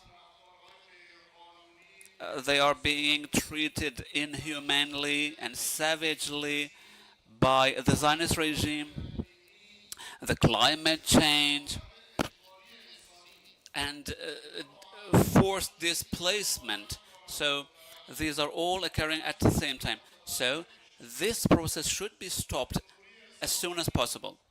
The Islamic Republic of Iran is among the 6 migration routes, and our country is facing specific challenges. Climate change was caused by the industrialization of developed countries, and also the destruction of environment and the attack by the US on several countries, including Afghanistan. And all of these have brought about problems. We are hosting millions of Afghani refugees in our country. And each year,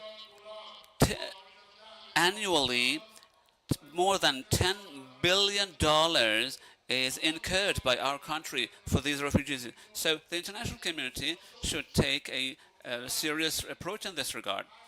The next point is the climate change and environment is related to the dams on the rivers which are being built on the border between Iran and Afghanistan. This has brought about challenges for our people in the province of Sistan and Baluchistan. So we have to take it seriously. Dear colleagues, the role of parliaments are very critical. Parliaments can enhance their cooperation and convergence and exchange experiences in terms of legislation and increase the ability of the actors and players in order to adapt to the climate change and cooperate on management of environment and resources, and for codification of international laws, and to codify various programs within the framework of parliamentary diplomacy. And in conclusion, the Islamic Republic of Iran has a suggestion and proposal for inter-parliamentary activities. It will present it later. Thank you so much. Indeed, great contribution to hosting displaced people from neighboring Afghanistan. Indeed, they have been doing this for so many years. Their contribution is widely acknowledged. Now, the next speaker on my list is Mr. Liam Burney from United Kingdom. Sir, the floor is yours.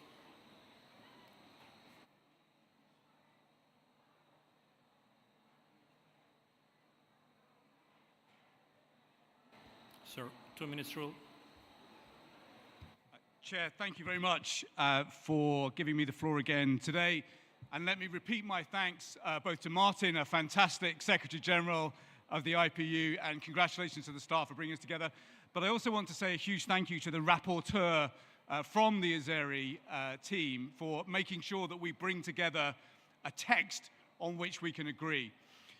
At the heart of this debate is the reality that we cannot end the old extremes of poverty unless we tackle the new extremes of the weather. We know that we are now hopelessly off track to miss the Sustainable Development Goals. We know that this decade ahead now risks becoming a lost decade for development. It underlines why it is so important for us now to take the action that is needed, and why it is so important that the richer countries of the North, responsible for 80% of global emissions, step up to their duties today. But that is why it is important that we as parliamentarians make sure that the text that we agree includes 3 particular points. First, we have to be realistic about the scale of climate finance which is now needed. The report of the expert high-level group, published just 3 days ago, tells us that we now need $6.5 trillion a year between now and 2030. That is the latest scale of the estimate for what now must be mobilized. Second, it is important that we recognize the language that was agreed at the last COP. That imperative of accelerating the phase down of unabated coal power, phasing out inefficient fossil fuel subsidies, and driving the transition from fossil fuels. But third, it is important that we as parliamentarians send a clear message to the international financial institutions like the World Bank and the IMF. This is the 80th year of the Bretton Woods Agreement that created those institutions to help us rebuild the world from the ashes of the war. It is now essential that in this 80th year, as they undertake their review for the future, that we as parliamentarians state, insist, call on those organizations to consult with us as parliamentarians, not at the end of their programs, but at the beginning. That must be something that we put into the process of renewal those institutions for new times. That is something that we should put in to the Lord Malloch Brown review of the Bretton Woods institutions in this, their 80th year, and that is something that we should send a very clear message for and a very clear call for from this session today. Thank you, Chair. Okay, thank you very much for observing the 2-minute rule. Again, the next speaker on my list is Member of Parliament from Turkey, Mr. Shamil Ayrım. Sir, floor is yours. Lütfen 2 dakika. Teşekkürler Sayın Başkan. Değerli katılımcılar, öncelikle bu muhteşem organizasyonu gerçekleştiren, COP29'u gerçekleştiren Can Azerbaycan'ın değerli Cumhurbaşkanı Sayın Aliyev'e yürekten teşekkürlerimizi sunuyorum. Ve yine bu İlham Aliyev, and also I would like to say thank you to express my gratitude to Azerbaijan National Assembly and Ms. Sahibe Gafarova for organizing such kind of event which brought all us here. Also, I would like to draw your attention to climate cost of wars and conflicts, which we cannot ignore in such an important meeting. Many climate experts these are not only for this all affect migration, and as a result of climate change, people have to leave their homes, and vulnerable communities turn out to be much more vulnerable. And as a result of infrastructural problems, people cannot tolerate more at their homelands, and people have to leave their countries as well as the areas where many climate experts have shown that the war in Gaza has not only tragic consequences but also lasting and severe impacts on the environment and climate. Reports from independent organizations and United Nations clearly show that environmental damage in Gaza, including the collapse of waste management, destruction of water treatment facilities, and the spread of waterborne disease. When we look at the link between armed conflicts and global warming, we see that temperatures in the region are rising about twice as fast as the global average. Dear participants, these impacts go beyond environmental destruction, and unfortunately, while we discuss here the topic here, in the Gaza conflict lasts, and I want to attract your attention to this problem, and I call for the immediate ceasefire. Unfortunately, innocent people, children, women are dying, and please let us be all sensitive. And while finishing my speech, for the fair world, we have to join our efforts. Our dear President, Mr. Erdogan, in his speech in the General Assembly, mentioned that the fair world is possible, and once more I repeat it, and democracy is for everyone. Long live those who organized this meeting. Long live Azerbaijan. Thank you for your attention.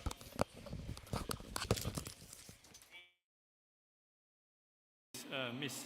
Ranayu Saraswati from Indonesia. Thank you, Mr. Chair. Thank you very much. Honorable delegates, I will be very, very quick. First of all, Indonesia stands in empathy with our colleagues from Tonga and other island states and also from Uganda. I think it's very important that I will highlight two keywords here, and number one would be empathy. I think it's very important to ask Indonesia as the initiator of the Asia-Africa Convention. We support the South-South Alliance for a much more powerful voice in the international forums such as this one. When we talk about empathy, Indonesia also is debating on the issue of refugees because we have refugees coming in from the Rohingya conflict, and we understand that with displacement and with the issue of climate-induced migration, there's cultural clashes, and I'm sure other countries that are leaning more towards protectionism, you are also having debates in your own countries about issues like this. And so Indonesia is doing all we can so that we can ensure alleviation of poverty of our own people is taken care of first and foremost. We are planning on being biofuel self-sufficient within 3 years and then exporting within 4 years. We hope our colleagues from Africa will be leaning towards the same way as what our colleague from Uganda has mentioned. I think it's about time that countries in Africa stand up and really realize their own potential, as are we in the Southeast Asia region. Secondly, as politicians, I think we all understand one key word, and that is power. And so my question is, what is the power of the IPU, the UN, or any of the conventions and communiques we sign when there are no consequences we can implement if any of the countries, especially the big emitters, do not respect them? And I think this is a key question if we are talking about how we want to move into action, as we have heard time and time again since yesterday. What are we going to do to ensure what we sign today will be delivered and respected by the big countries? Thank you very much. Thank you. And so, next speaker on my list is Ms. Pashayeva, Member of Parliament from Azerbaijan.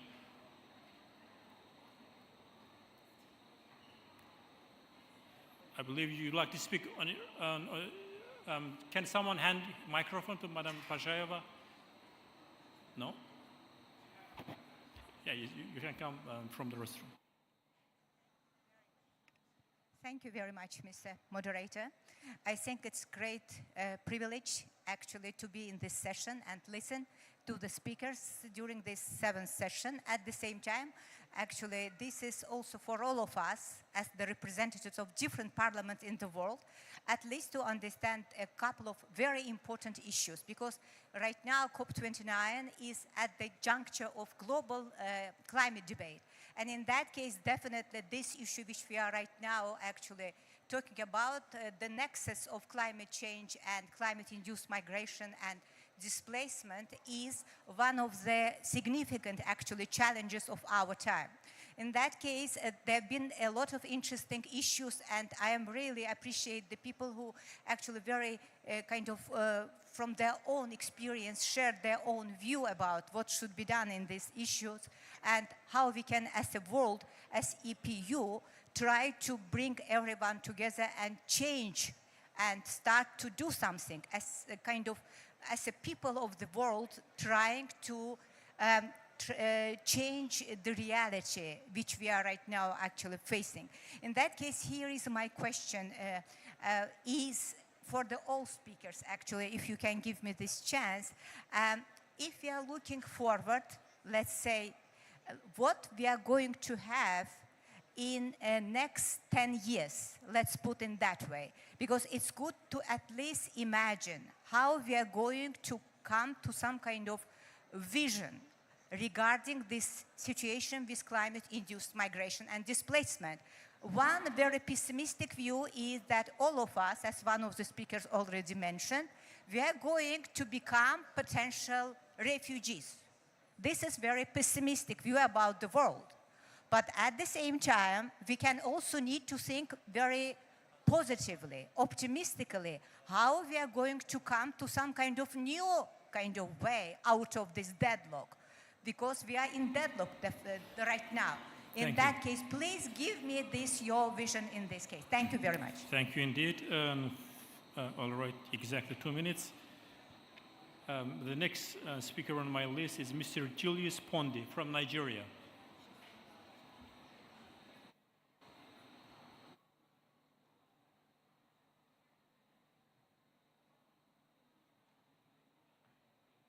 Thank you, Mr. Chair. I'm from Nigeria, and I'm here to talk about the climate-induced migration in my country. Nigeria is a very big country of about 250 persons, and the coastline of Nigeria occupied about 850. And the climate change has really affected our people. The sea rising level, of course, migration in my country, and it's really affecting them. And in addition to that, is also another one that's created by the IOCs. The IOCs dredging operations and oil explorations, gas flaring, has also caused a lot of damage, diseases, and a whole lot of that. The IOCs' negative impact on our people is really, really serious, and they are not adhering to the principles of the developed countries. So it's also a call to say that the companies should adhere to the best practices, global best practices in the world.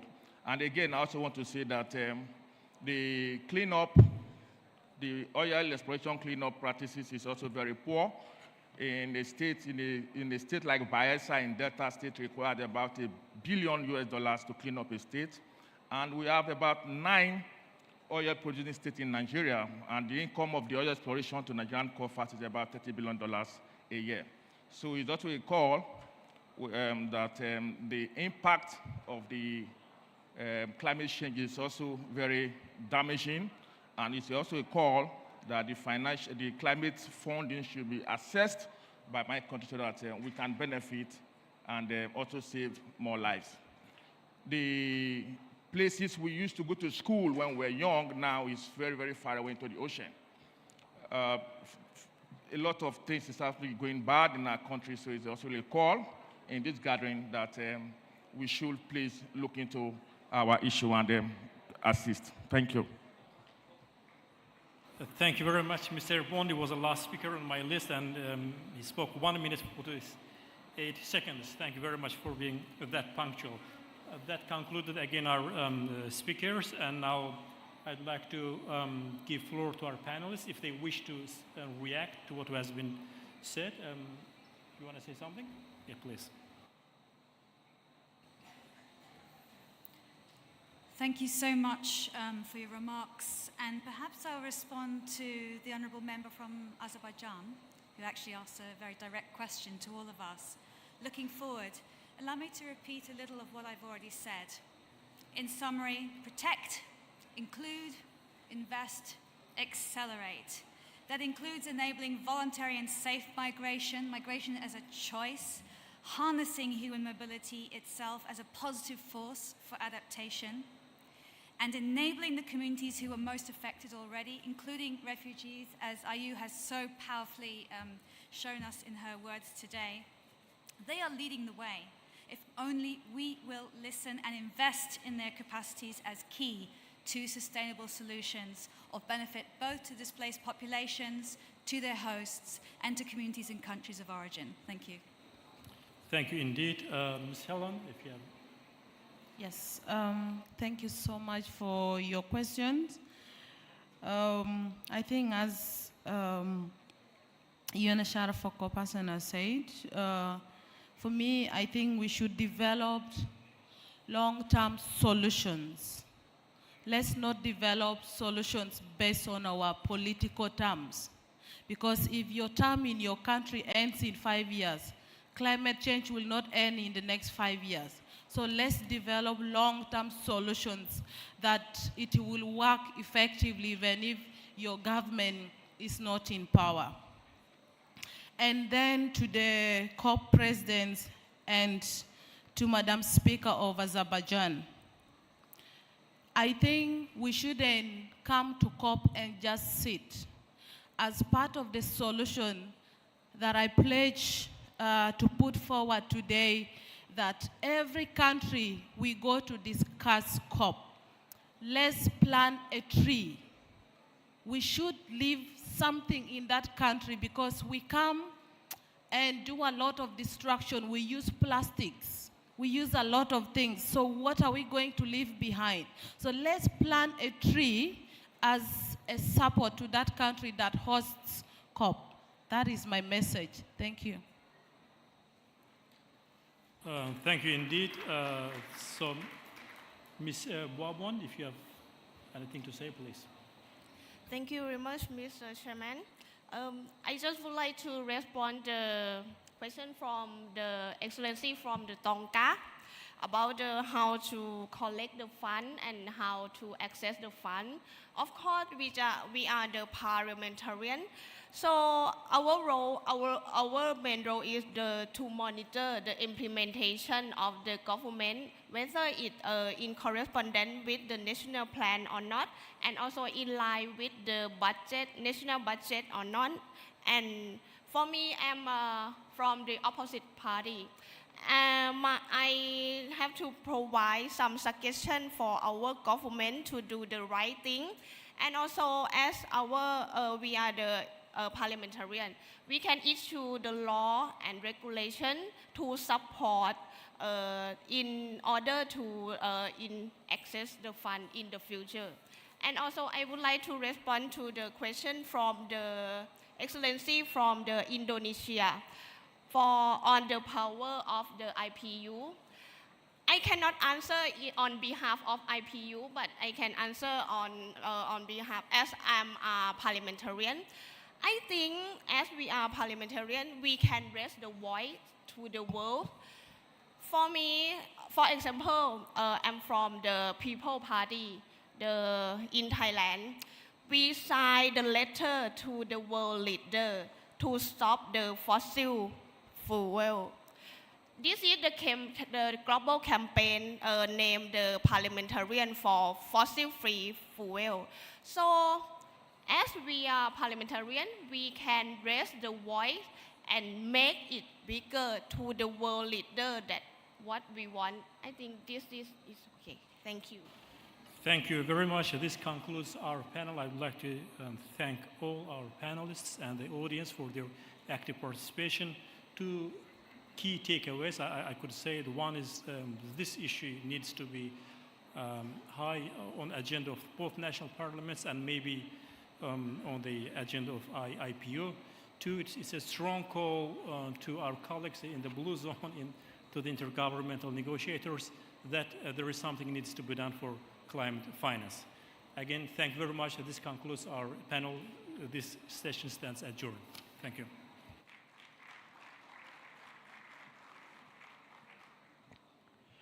Dear participants, we have reached the final part of our two-day parliamentary meeting on the occasion of the 29th United Nations Climate Change Conference held in Baku, the capital of the Azerbaijan Republic. The final session of our event, where outcome document will be adopted, will be led by the rapporteur, Mr. Sultan Mammadov, member of the Milli Majlis of the Republic of Azerbaijan. Mr. Sultan Mammadov, the floor is yours.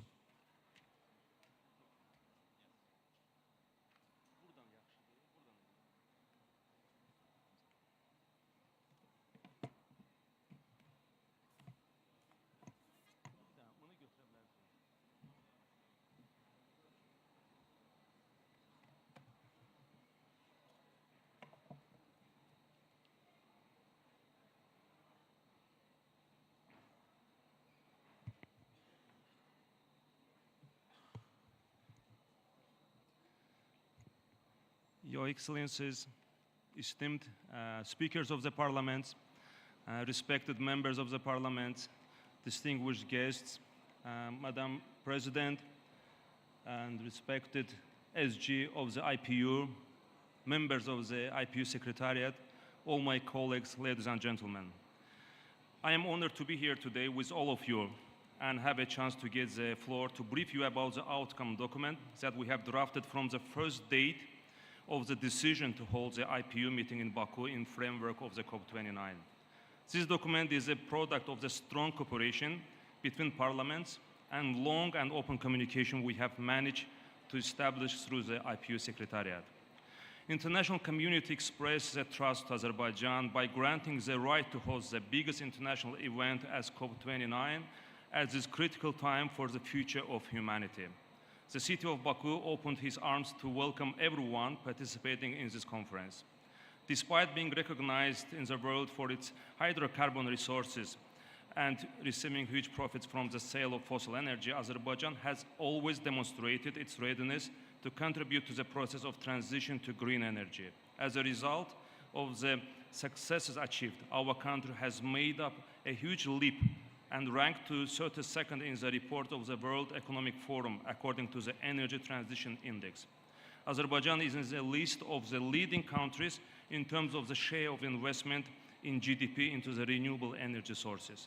The focus of the entire world community today is directed to the city of Baku, where over 70,000 registered members of different country delegations, international organizations, civil society, NGOs, mass media, youth and women organizations, volunteers, eco-activists, members of the parliaments, and all those promoting green agenda in every sphere of our life got together to discuss the most emerging issues of humanity as climate change and environmental protection.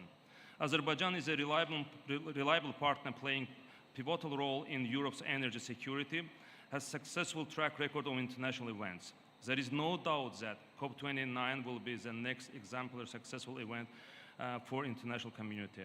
As you know, on May 16 of this year, MOU was signed in Geneva between Milli Majlis of the Republic of Azerbaijan and the IPU regarding the organization of the parliamentary conference within the framework of the COP29. We prepared the draft document for the COP29 parliamentary session based on the final documents of the parliamentary sessions held within the COP27 and COP28, as well as discussions on the draft resolution adopted in the 148th Assembly of the IPU, the agenda of the COP sessions held in recent years. I would like using the chance to reiterate my appreciation to IPU team, to IPU Secretariat, at the same time to reiterate my thanks to my predecessor, Madam Mrs. Mira, for valuable guidance from the first day of my journey to come out with the document presented today to you. After the initial version of the document was ready, we received proposals and comments from various countries. I would also like to take the opportunity to express my gratitude to my colleagues from the UK, from Russian Federation, China, Romania, Austria, Saudi Arabia, Japan, and other countries. In June, we discussed the draft document again at the COP29 preparatory meeting of the IPU. The draft was again sent to our colleagues by the Secretariat of the IPU. New suggestions and ideas were presented. We successfully engaged in highly productive discussions during the 149th session of the IPU. Kindly consider the project submitted to you as a result of our collaborative efforts. We have made every effort to take into account all ideas, comments, and feedback to the greatest extent possible. Of course, I don't claim that we have created the ideal project. I can only say that we have tried to reconcile all the proposals, even contradictory ones. The document, as we all know, is not binding. The provisions reflected in the document are only recommendations reflecting the views of parliamentarians. I hope we have managed to present the project that fully or partially reflects the position of all our colleagues. You will probably agree that achieving a document that completely reflects the views of every member of the organization is nearly impossible. I can only assure you that we have tried to work in accordance with the general goals of COP29 and our responsibilities. I have drafted in my speech a description of the all paragraphs, which I have already presented to respected members of the Parliament, IPUs, during the number of the platforms. And I don't want to go through and to repeat and to reiterate what I have already presented online at the same time during the meeting. I just would like to underline that the document covers nearly every issues, every concerns, every amendments, every challenges raised yesterday and today by our respected members of parliament. And at the same time, what I would like to add, so we had very extensive and very productive offline meetings during these 2 days. And as you know, the reason we decided to have this 2 days meeting, one of the reasons to hold this 2 days visit, with the support of our parliament and at the same time with the support of the IPU Secretariat, was to have a chance to have the side meetings, offline meetings with the respective members of parliament, and to discuss any additional requests, comments, or proposals. So based, Your Excellency, based on what I had discussed already with my colleagues, I would like to apply to IPU Secretariat to record some of the technical change or additions while I am making this presentation, so that after this meeting, with your consensus, we will put some additional points to the final outcome document which presented to you.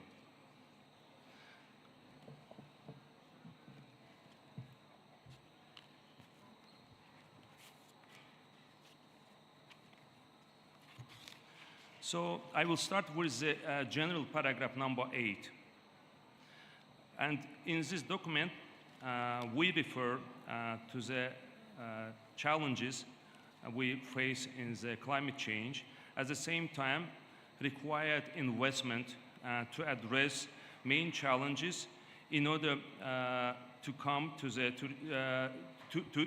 reach our targets of net zero emission by 2050, with the focus to the United Nations report indicating the need of the investment of the annual 300 billion per year by 2030 and 500 billion USD a year by 2050.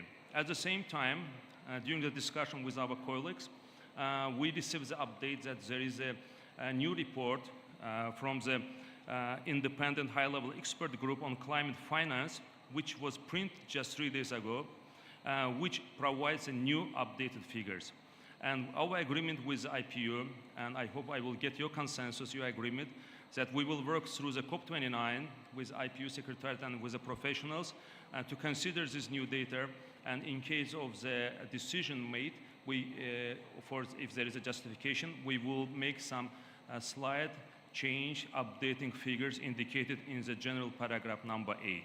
So I hope if there is no objection, so we will get your consensus and move to the second paragraph. Operational paragraph number 1. So here we agreed to make some small technical change, changing the names, changing the spaces of the mitigation and adaptation, when mitigation will come first and adaptation second. I'm sure that this is a technical change which I don't expect to have an objection and expect your agreement. Operational paragraph number 2. And here, considering some of the proposals from my colleagues from different countries regarding transition to the green energy, transitioning away from the fossil energy, and at the same time, some targets to achieve the net zero goals by 2050 based on the indices, we decided to make some additions to the document which you received yesterday evening. So I will just quote, to accelerate effort to transition towards clean energy system through gradual transition from fossil fuels and inefficient fossil fuel subsidies.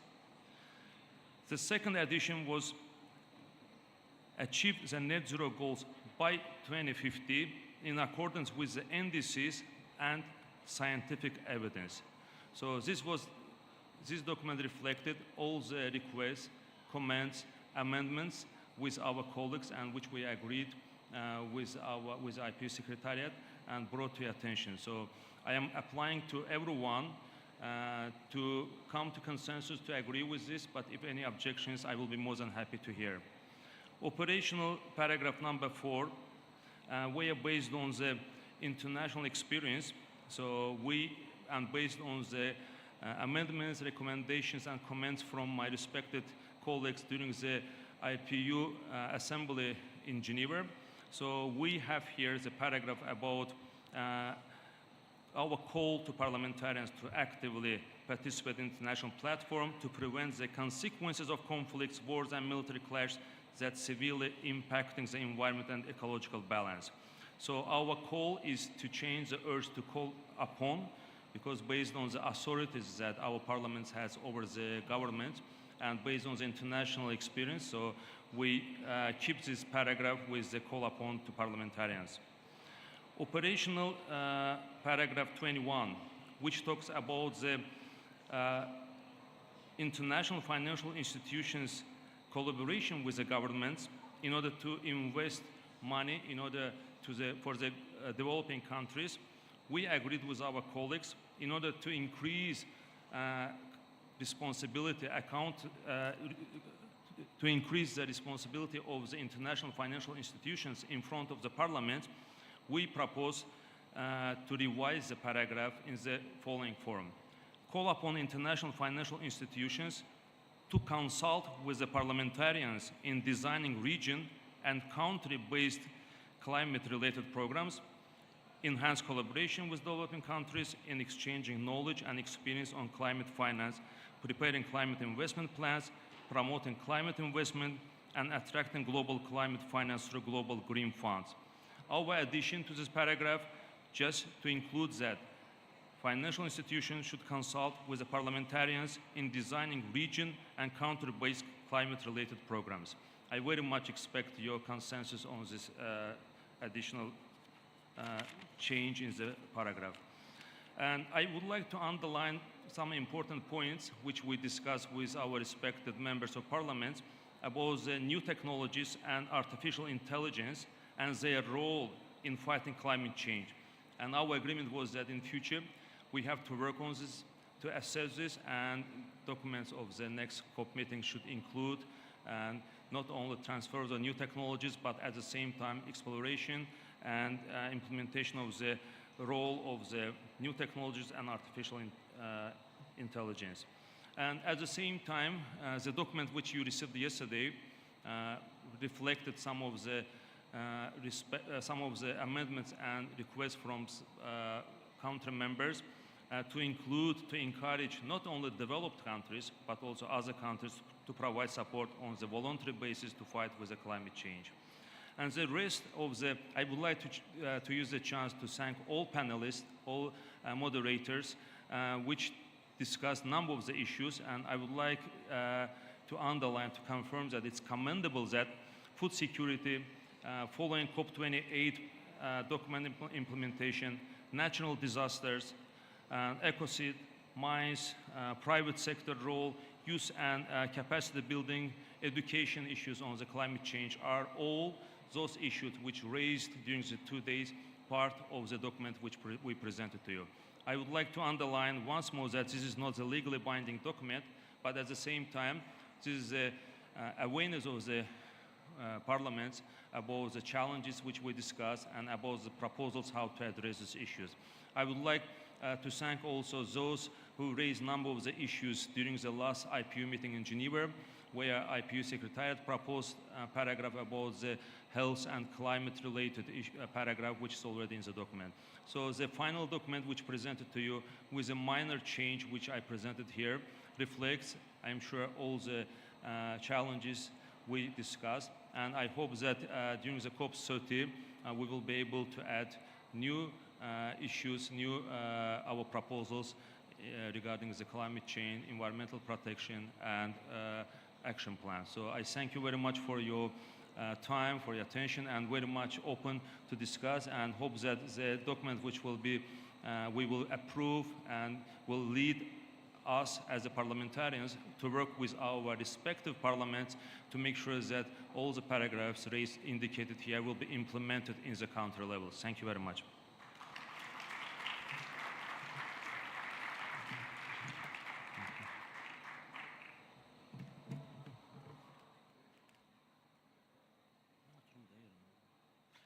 Thank you, Mr. Mamadov. And dear participants, I have the honor to invite Mr. Martin Chungong, Secretary General of the Inter-Parliamentary Union, to present his closing remarks. Mr. Martin Chungong, the floor is yours.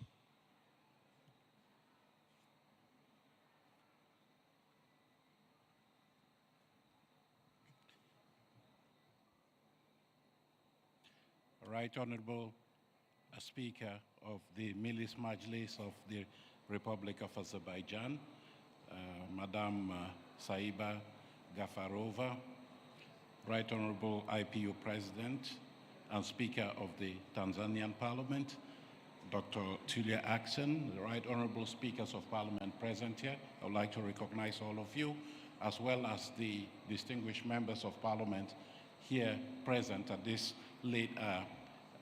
I would like to greet all of you and say how privileged and honored I am to be able to deliver these closing remarks at an event that is memorable.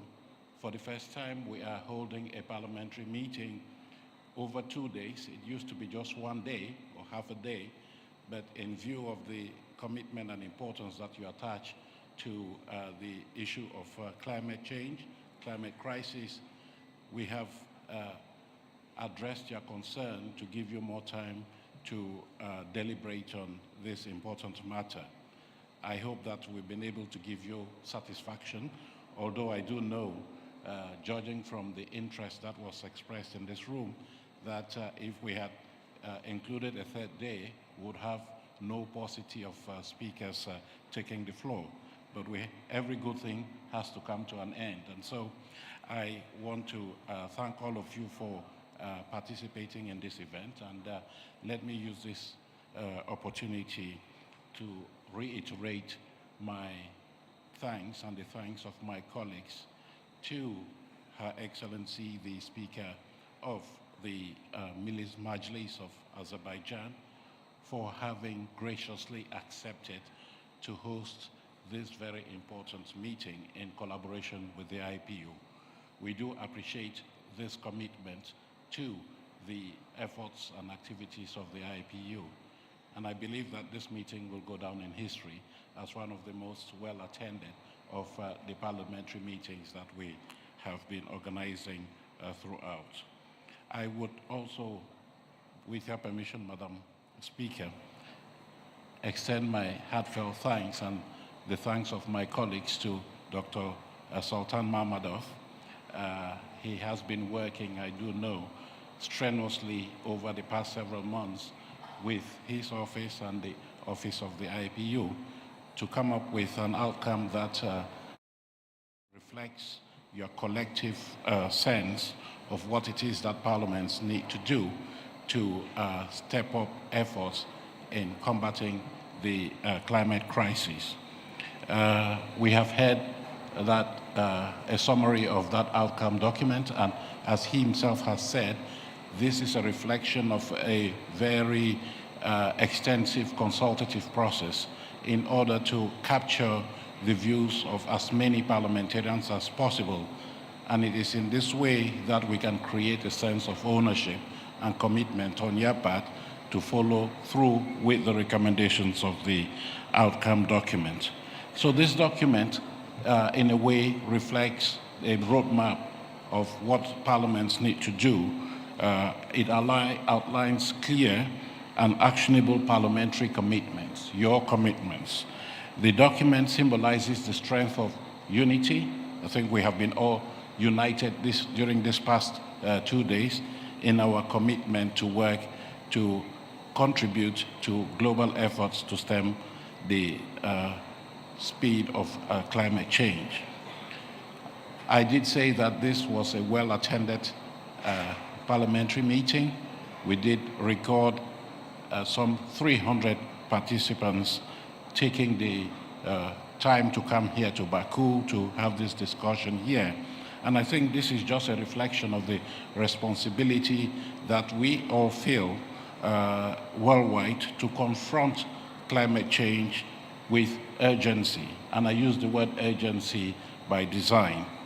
I believe your strong presence here reflects a commitment to take decisive action before it is too late. For the second time in a row, this meeting took place in the green zone of the COP process.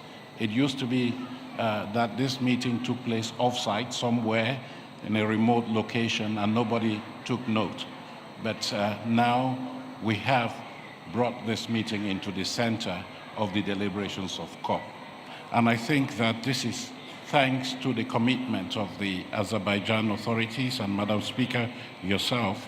I think this is very important that we continue to drive home the point that parliaments and parliamentarians are essential if we want to succeed in defeating the climate crisis.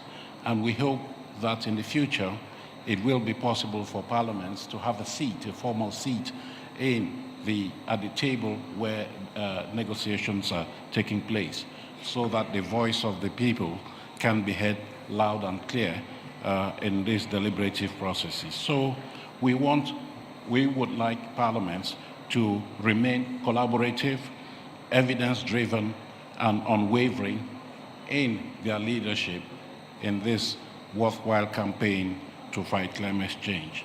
As we conclude this meeting, we find ourselves confronting an all too familiar message. As I said, urgency, the urgency of action for climate change to recede. We need to take measures now and not wait for tomorrow. Over the past 2 days, we have reflected on the reality that despite years of warnings, commitments, and efforts, the gap in implementing the Paris Agreement remains wide. As I speak, I am reminded of the comments made by the refugee participant in the previous session here. She launched a clarion and sobering call for action to all of us. And I remember her words, let me paraphrase. She said, the time is for action, more action, and less discussion. We have been discussing climate change over several decades now, and it is important for us to be resolute in taking action. And that is why we think that the outcome document reflects your commitment as the parliamentary community to take action in order to contribute effectively to the global campaign against this. And I think that the urgency of the action is not something that is new. As I just said, we have been discussing this over the years, and it is important that we realize that climate change is not waiting. And I think that's what that refugee representative was saying. While we are discussing here, climate change is continuing its inexorable march towards destruction, towards disaster, and we need to do something about that. And we see this in all aspects of life. She did refer to the disappearance of her supermarket. Her supermarket, when she was growing up, was a forest where she would go and harvest vegetables and other food stuff. Now she lives in a refugee camp with no forest around, no supermarket. And so this is the symbol of what climate change is doing to all of us. And we can also see, and there's evidence, that climate change is driving food and nutrition insecurity worldwide. And this in turn affects health, livelihoods, and ultimately people's and communities' ability to survive and thrive. Integrating nutrition then into climate policies and nationally determined contributions is essential to ensure resilient populations.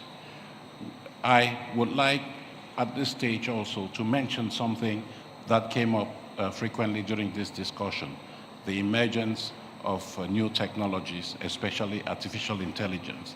In a previous session this morning, we did hear of the risks that can with the phenomenon of artificial intelligence, but we also heard about the benefits, the potential benefits of the artificial intelligence.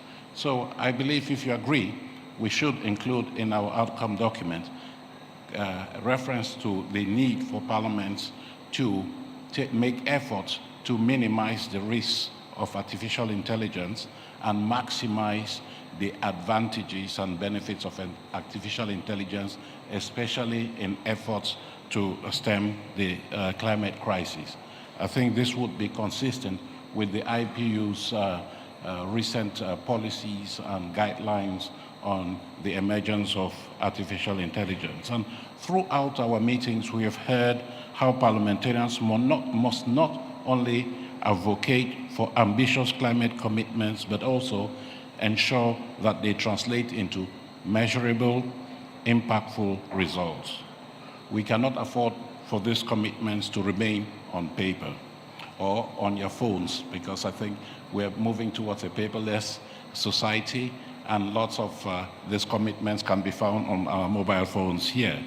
So we want Parliament to drive accountability. We would like parliaments to drive accountability. This is something that was referred to time and again during the discussions, ensuring that our governments take decisive steps towards their climate goals. Our unity and collaboration are essential to sustaining global climate efforts, regardless of shifting global priorities. The IPU's 10 actions for stronger national climate commitments offers a roadmap for this, complemented by a new toolkit that we have just launched that offers targeted guidance on overseeing national climate commitments in mitigation, adaptation, and finance. Together, these resources will help ensure our climate commitments lead to real, lasting change. Over the past 2 days, we have heard many compelling examples of the power of parliamentary leadership in climate action. These actions show the impact that parliaments can have and must have. Yet, as we look ahead, we should recognize that much work remains to be done. Let us build on this momentum, together bridging the gap between ambition and reality, making a lasting impact in the fight against climate change. The IPU stands resolute in its commitment to supporting parliaments in this endeavor, and that is our roadmap from this meeting. We do assume that all parliaments are able and capable to implement or to help implement the commitments entered into by their governments. But we are lucid in understanding that there are many parliaments that are struggling. They need capacity building, they need knowledge, they need skills that would allow them to take resolute action. And so we would like to continue to provide the resources that we can to parliaments to ensure that they do their work. And through our campaign, the Planet campaign, parliaments can carry out different initiatives, and we will continue to offer resources and foster inter-parliamentary dialogue. Somebody did talk about inter-parliamentary dialogue this afternoon, to equip parliaments with the tools they need for climate action. The IPU will prioritize creating spaces for debate, collaboration, and knowledge exchange, as demonstrated during this meeting. And I encourage each and every one of us to carry this spirit of cooperation back to our respective countries. As we adopt the outcome document of this meeting, I encourage all of us to take its insights and proposed actions back to our countries. Let Baku be a milestone in our collective climate journey, a turning point that strengthens our collective resolve and enhances our actions towards fulfilling the goals of the Paris Agreement. In conclusion, I would like to once again thank all of you for your participation, dedication, and invaluable contributions. My colleagues and I have taken good note of your concerns and interests, and will endeavor to see how we can help you implement those ambitions that you have expressed here. Let us carry forward the spirit of cooperation and determination from these 2 days to drive global climate action. Ladies and gentlemen, I am not a presiding officer, and I cannot of my own bring down the gavel on these deliberations. Only presiding officers can do so. And so I'd like to ask authority from our 2 presiding officers here, the Speaker of the Milli Majlis of Azerbaijan and the IPU President. I would like to seek the authorities to formally close this meeting on their behalf. So do I have that authority, Madam President, Madam Speaker?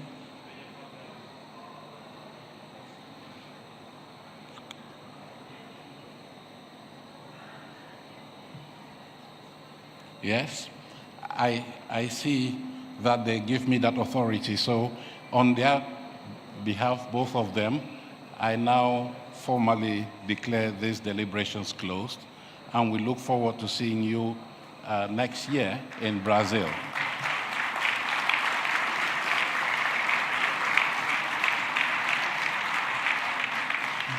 Thank you, Mr. Secretary General. And dear participants, this concludes our 2-day parliamentary meeting on the occasion of the 29th United Nations Climate Change Conference organized jointly by the Inter-Parliamentary Union and the Milli Majlis of the Republic of Azerbaijan.